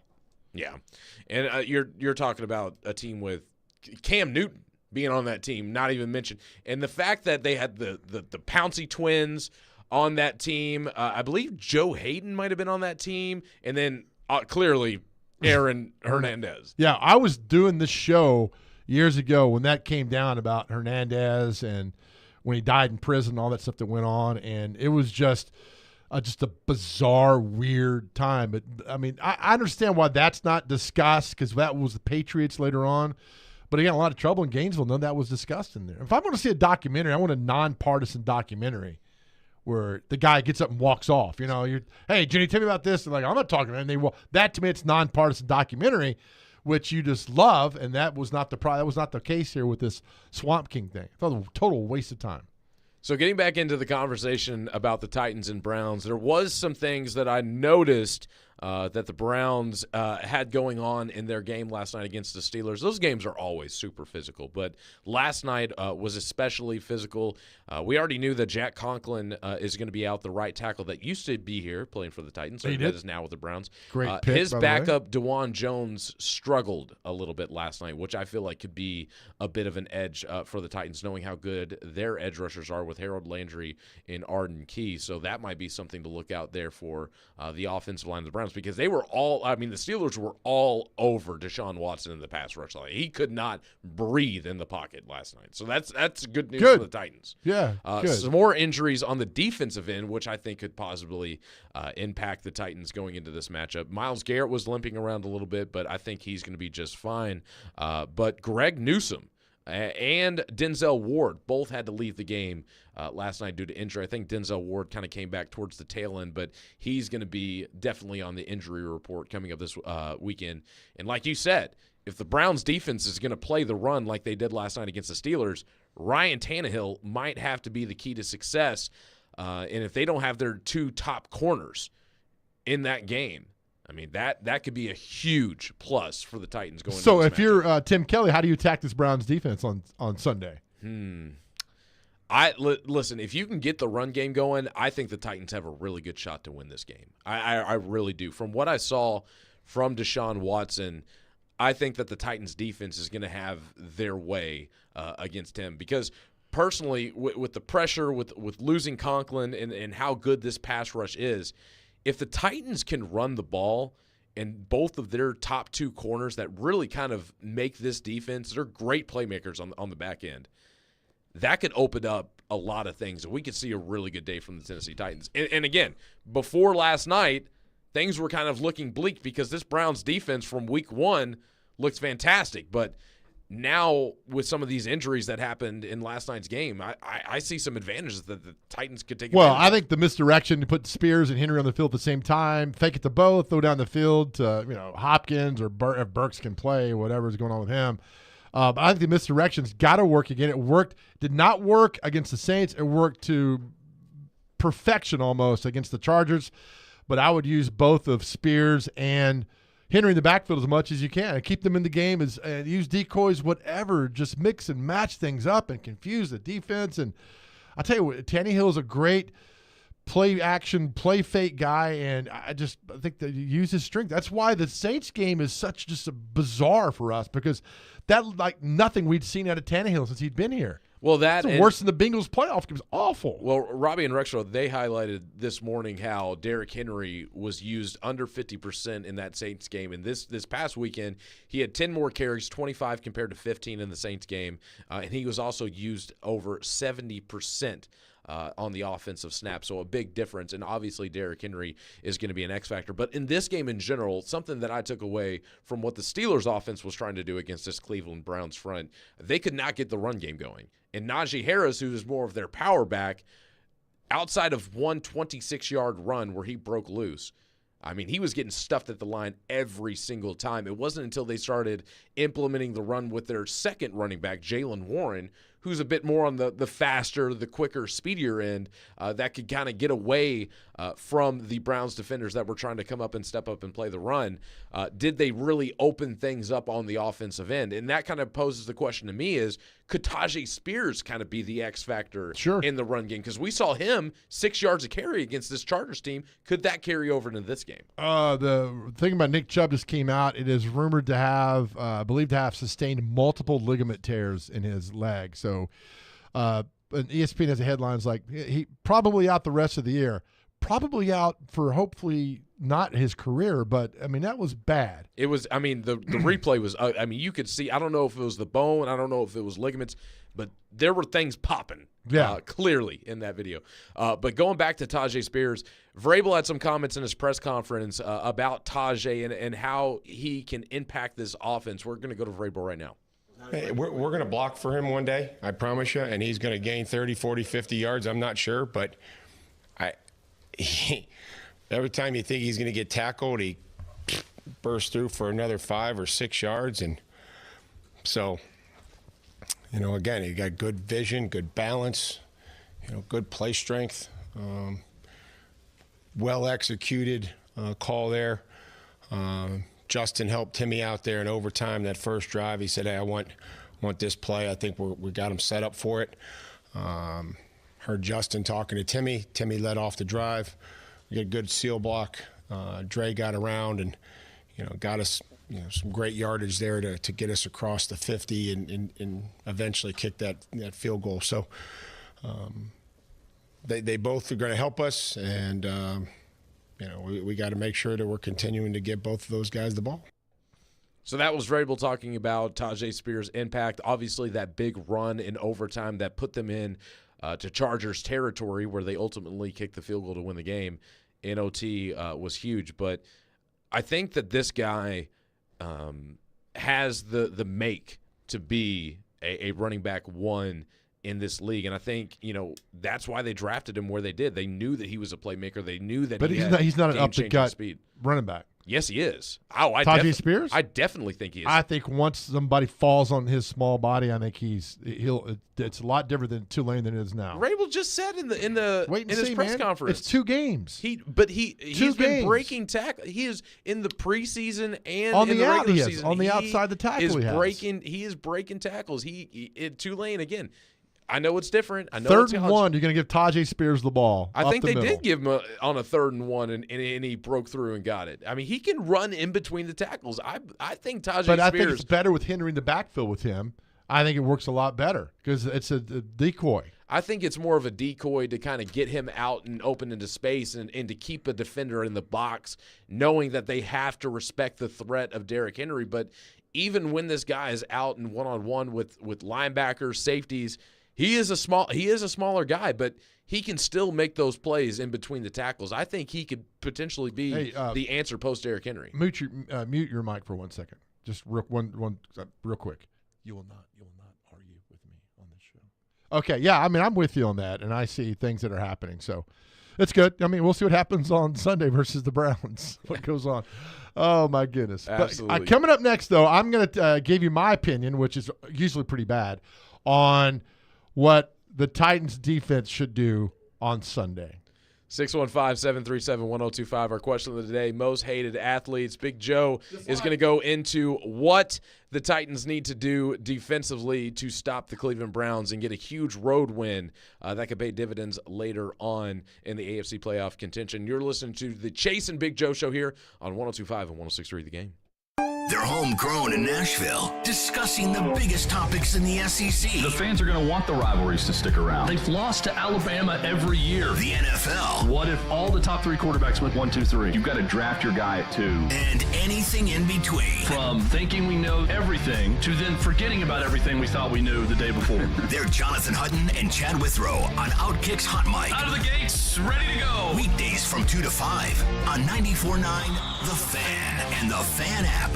It's time for another Kubota Field event hosted by Coleman Tractor of Nashville. Our biggest sales event of the year will take place on Thursday, September 21st at the Nashville Gun Club during the Shooting Hunger Sporting Clays Shoot. Stop by our booth to learn all about Kubota. Zero-turn mowers, utility vehicles, and more. Take advantage of Kubota's competitive financing offers, receive a coupon for up to $250, plus enter to win prizes. Try it and buy it at Coleman Tractor of Nashville during the Shooting Hunger Sporting Clays Shoot at the Nashville Gun Club, Thursday, September 21st. The event kicks off at 7:30 a.m.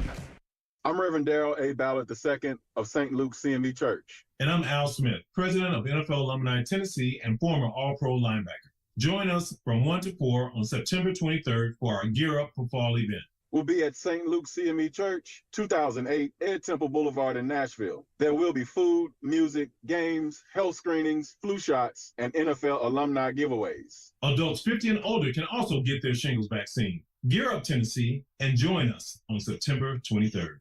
In 1972, a Nashville family business story began when Bill and Beverly Finley founded Volunteer Hose and Gasket. 3 generations have grown the business into the local industry leader supplying just about anything to anybody, from the largest of contractors to your neighbor that mows his own yard. Over 1 million items in stock: belts, belting accessories, gaskets, gauges, hose fittings, hydraulics, industrial hoses, lubricants, sealing products, tubing, fire protection, and more. All at volunteerhose.net. If Volunteer Hose and Gasket doesn't have it, then you probably don't need it. Call them at 615-242-0461.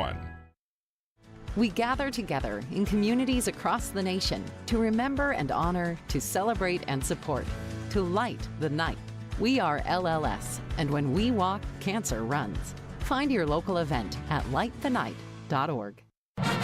Blue Raider fans, your home for all the MTSU football and men's basketball action is on 93.3 Classic Hits and 95.1 Classic Hits in the borough. Catch the action all season long with Chip Walters on the call. Go Blue Raiders! Are you in the mood for authentic Chicago-style Italian food? Italian beef sandwiches, Vienna Chicago-style hot dogs? How about homemade pasta, chili, meatballs and marinara sauce, and more? Well, you need to check out this week's Nashville's Best Deal, Campione's, at 401 Long Hollow Pike, Goodlettsville, Tennessee. Family-owned and featured on Tennessee Crossroads, this is delicious Italian-style food right here in Tennessee. Check them out now at thegamenashville.com/deals. Get half off now while supplies last. Hey, if you missed our show, you can get it on demand. Just search for the Chase and Big Joe Show podcast on Apple, Spotify, or any podcast platform. Chase and Big Joe are on 102.5 and 106.3 The Game.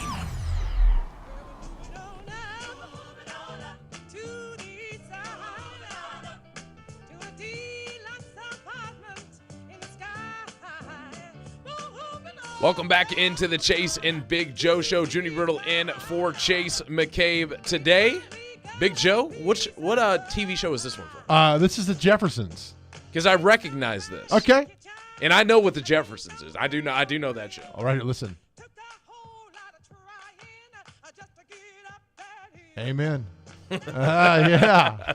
That's my job is to pop culture you with so many of these 70s and 80s shows. I'm a willing learner. Okay. I'm not going to fight against it. I'm not going to fight you. Oh, you made a weird face when you said that too, so I don't like that.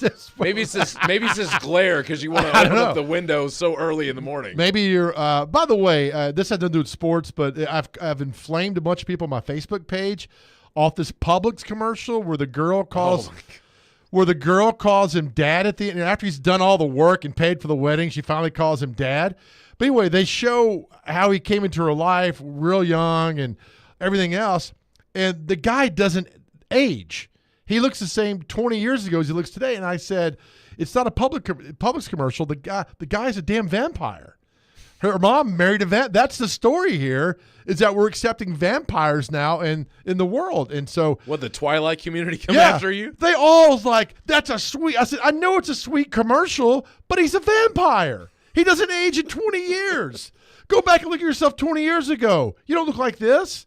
I don't look like this. Nobody does. 20 years ago, I was in kindergarten, Joe. Exactly. Hey, were you really? Yeah.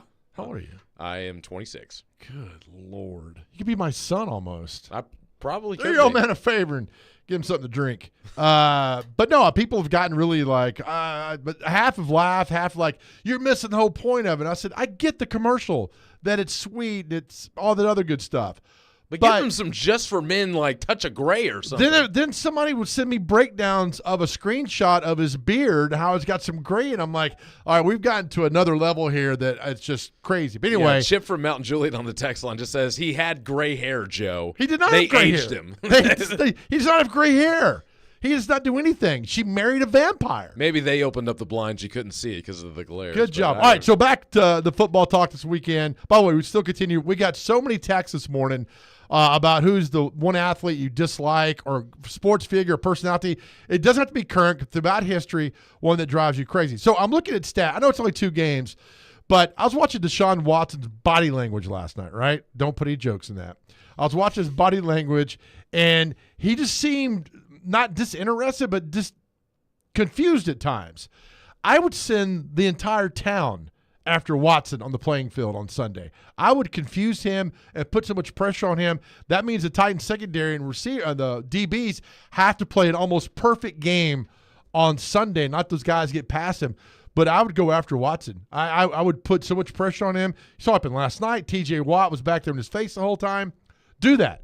Put as much pressure as you can the entire game. Don't drop off into 6, 7-man coverage. Rush 6 guys, or as many guys as you can get back there to put the pressure on Watson. So the difference between the Titans and Steelers here, because the Steelers lost Minkah Fitzpatrick early on in the game due to injury, and the weakness of the Steelers' defense is their secondary, similar to how it is with the Tennessee Titans. The difference in these defenses is not only can the Titans rush the passer very well, but they also are one of the best teams against the run. The Steelers were getting gashed in the run game all night last night. I think that if they stay true to themselves and stop the run and just naturally send 4 and kind of stick in the zone, because that's what was killing Watson last night was, the Steelers were dropping back into like cover 3, cover 2 zones, and the pass rush was just getting home every single time and just forcing him into bad decisions, tip balls, interceptions. I think that the Titans defense right now has a huge edge over the Browns. And going to speak on this as well, how lucky are the Titans that they play the Saints week 1, no Alvin Kamara due to suspension. Week 2, Eckler is missed because of injury due to him being out from week 1. And now they're going up against the Cleveland Browns and Nick Chubb, who is really the best player on their entire team. Yep. Got to win, though. Is not going to be playing. And plus, they got the Bengals. Is the Bengals next week here? The Bengals are the following week here at home after the Browns. They might not be Joe Burrow. Yep, so you got to take possibly. advantage of that. I mean, the Titans should have beat the Saints. They really should have. So they're 2-0 right now. Because the Saints looked bad last night, too. And all this praise of Derek Carr that's going on, I'm sure he's a nice teammate and a nice guy, but they were like, you came here because of the defense, and now you're 2-0, and it feels good. I mean, they beat a really bad Panthers squad last night.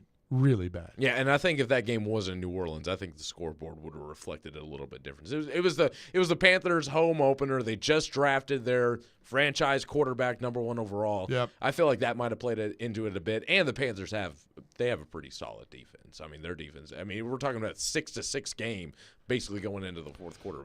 Just wasn't dry. good. But anyway, I'd go after Watson on Sunday, and not just play here and there, but I would put the pressure on him all day long.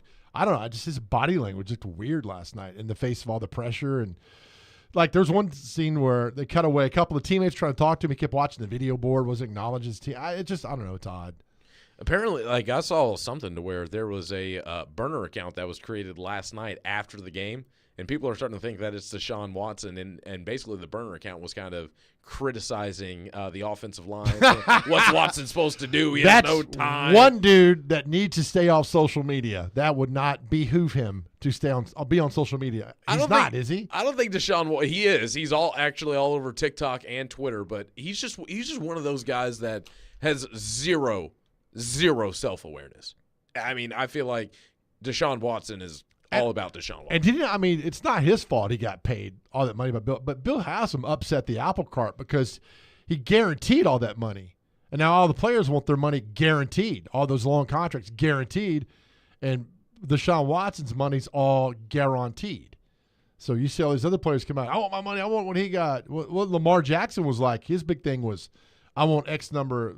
Well, the whole thing guaranteed, allegedly. Because they're in the same division. Yeah. And so you're looking at the guy that you had to play twice a week, and they're like, well, this organization that we play all the time, they just guaranteed him the most money in NFL history. And you're telling me that I've had more success, MVP, more playoff win than him? Did you see Lamar play at Louisville?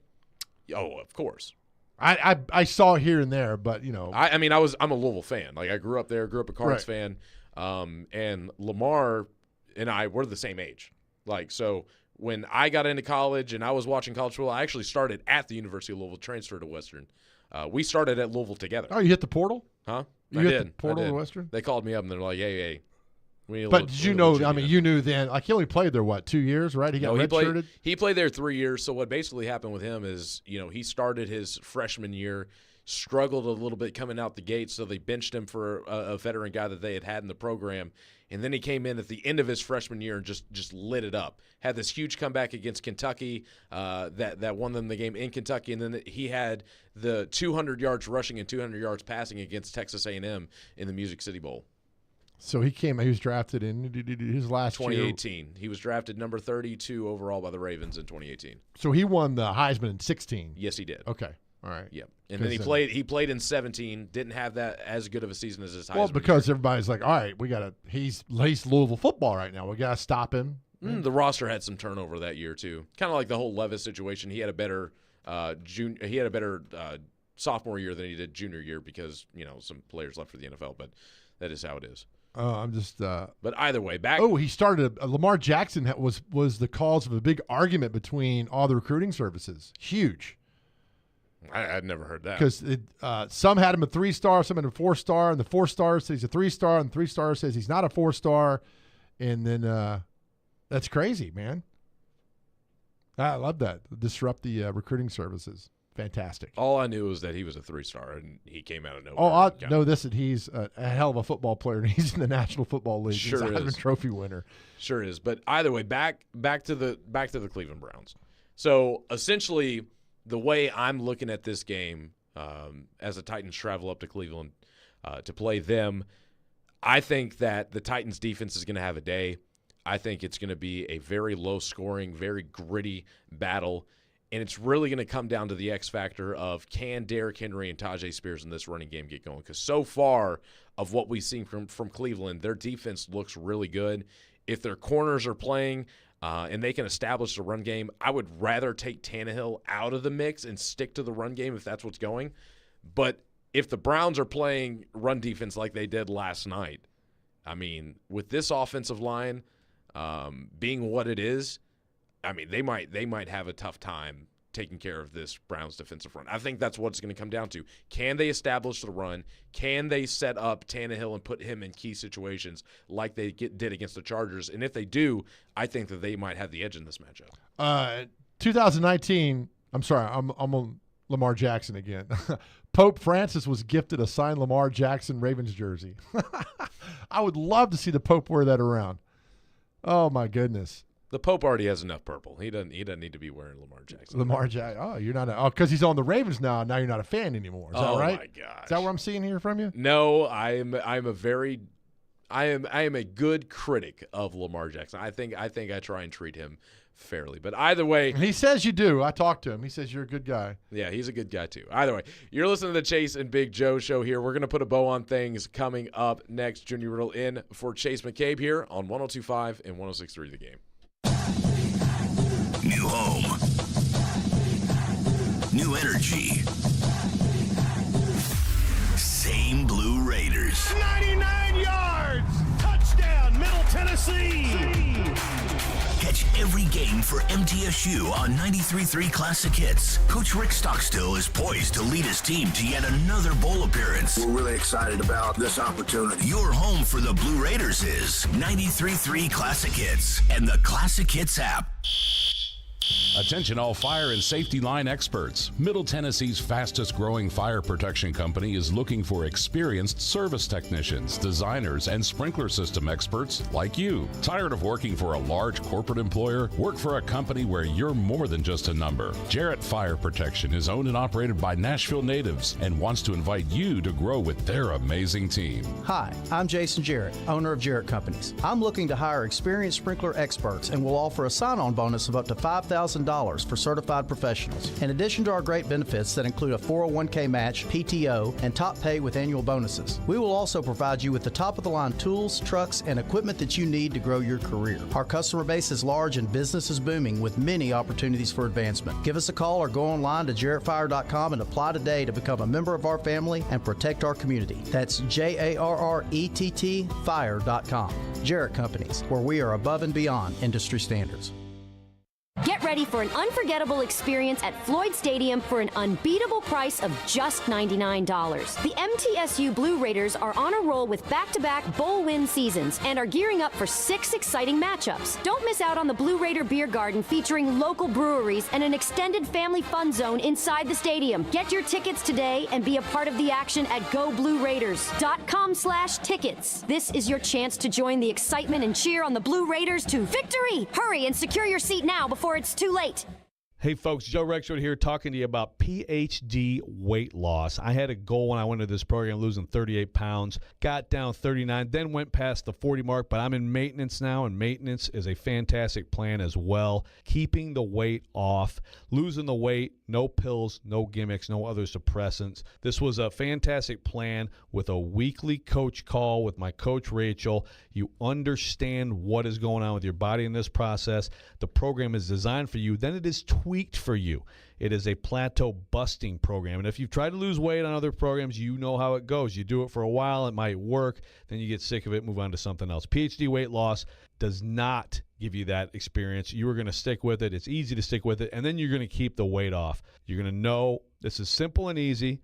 Again, you have a coach, and there's a guarantee. If you don't get within 5 pounds of your target weight at the end of your program, PhD will continue to coach you for free until you do. Join me now. You won't regret it. Visit myphdweightloss.com. Oh, Charlie's, that's where you'll find me. That southern flavor got me saying, hey, y'all. Yum, yum, have some fun. Share with the ones you love. Don't you want to roll? At O'Charlie's, we thought you'd enjoy a little country rock and rolls. The warm, buttery, delicious kind. Served free with every meal. O'Charlie's. Oh, that's good. Yum, yum, have some fun. Charlie's, born in Nashville, and it shows. Hey, it's Jared from my friends at Hiller. It's about to start getting cooler, and it's time to start thinking about your heating system. You do not want to experience breakdowns when that first temperature drop happens, so it's time to get your heating tune-up taken care of. Luckily, happy half-off month at Hiller. Tune-ups are 50% off. This month, Hiller is making it easier than ever to tackle necessary home replacements by giving you 50% off select add-on items. Hiller Plumbing, Heating, Cooling, and Electrical, proud supporters of the Preds, the Vols, and Vandy. Hiller, call the Happy Face Truck today. Just a minute, don't hang up. Hey, we want to hear from all of you. Give us a call or text at 615-737-1025. Hello. You'll have to speak up. I'm wearing a towel. Our phone line driven by Wilson County Hyundai. Chase and Big Joe are on 102.5 and 106.3 The Game. Monday, happy days. Tuesday, Wednesday, happy days. Thursday, Friday, happy days. The weekend comes, my cycle hums. Ready to race to you. These days. Final segment of the day here on Chase and Big Joe Show. And we're wrapping up here on, what do you call it? Television Tuesday? Is it? Do you not take notes from the show? TV Theme Tuesday. TV Theme Tuesday. Come on. With a show that I actually know. Okay. Happy Days. Give me one character in the show.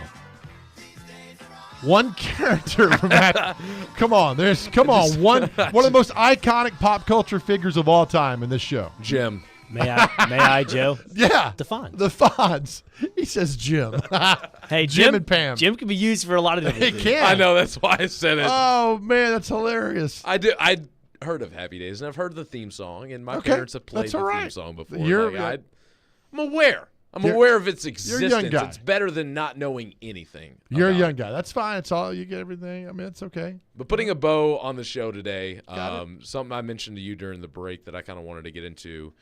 We've seen 2 Titans games so far, one of which Ryan Tannehill looked god-awful, his worst game as a Titan, and then he followed it up with the game here at home this past weekend with one of his best performances where he was nearly, I should say, flawless in the game. Outside of maybe allowing a sack and an incompletion here and there, I mean, the guy had a perfect game. So 615-737-1025 on our phone and text on drivenbywilsoncountyhyundai.com.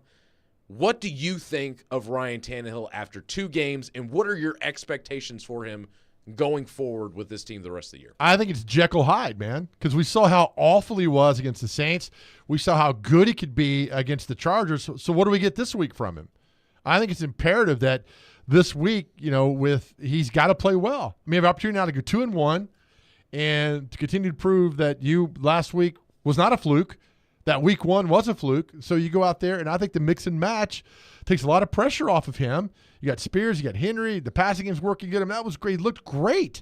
You got to keep that going on. My concern still is about a couple of those sacks he took were just, I don't know why he just didn't throw the ball away. But anyway, we can nitpick all day long. But I think if we see 80% of what he was against the Chargers, Titans win this game. I agree. And I think that if he does play to that standard, and if the Cleveland Browns are dealing with some injuries again, we mentioned it earlier that they're 2 starting corners that are I would say, pretty elite corners as well. Denzel Ward and Greg Newsome were having some injury issues in last night's game. It seems like Denzel Ward's going to be just fine, but Greg Newsome, he's going to be questionable for the game coming up on Sunday. How big of an impact is that going to have? And when you're trying to get some of these wide receivers going, DeAndre Hopkins, we saw what they did with Treylon Burks. He's got to get these guys more involved. These guys are keys. I want to see more from Chig Okonkwo, and I think that he's got a good opportunity in the matchups that are here, because I'm not a big believer in the Cleveland Browns safeties. I think this could be a good weekend for Chig, but the point of the matter is that we got to see this offensive line step up. Although they did do enough to get the win against the Chargers, I felt like that Tannehill was getting beat up a lot more in this game against LA than he was in Week 1 against the Saints. And this is going to be, in my opinion, the best defensive front that they have seen all year to date when you have Myles Garrett and Zadarius Smith coming on both edges. Who's the tight end that keeps jumping off sides for the Titans? That would be Trevon Wesco. He's got to stop that. I mean, again, we saw it in 2 he derailed the first drive of the Titans season, put them behind the sticks, and then another drive in the middle of the game this past Sunday against the Chargers. It was a 2nd and 5. You're right where you want to be, and then he jumps off sides, put him at a 2nd and 10 incompletion. You're talking about 3rd and long again. That's right. Not where this team needs to be if they're going to want to get in front of the sticks. Why is this guy in the game? Why isn't Chig in the game? Because he can block, and Chig's not as good of a blocker. The Wesco came from the Bears, and it was looked at as one of the better blocking tight ends. I mean, that's what everybody was talking about. It was like, okay, finally we have a true, just straight up blocking tight end, and he can't stay on sides. On top of that, he's got brick hands. He dropped an easy ball from Tannehill this past weekend. Wow. I'm starting to become not a big fan of him. Oh, well, he's a big fan of yours because he texted in earlier today. He said, "Tell Junie I said hi." He calls himself T-Dub. T Wesco. Oh, I've hit the wall. We got 6 minutes to go. But no, I think if we see 80% of Tannehill from last Sunday, they get the job done. I think the Browns are going to be reeling from a loss, losing Nick Chubb. Hey, Caroline. And good. How are you? Hey, Nick, your mic's on. Hey, Caroline. Wonderful. Just adding everybody. Dr. Crane getting it done. No, but I think with that, 2-1, and come back here next week with a Burrow that doesn't play. Look, the Bengals without Joe Burrow. But they're the Cardinals, man. But here's the deal about the Bengals. And again, I know you're gonna look at me, you're gonna roll your eyes, you're gonna say it. Last year they started 0-2 as well. Burrow was coming off the appendectomy. But didn't they not lose a game because the long snapper couldn't get the ball back? They lost to the Steelers like week 1. Yeah.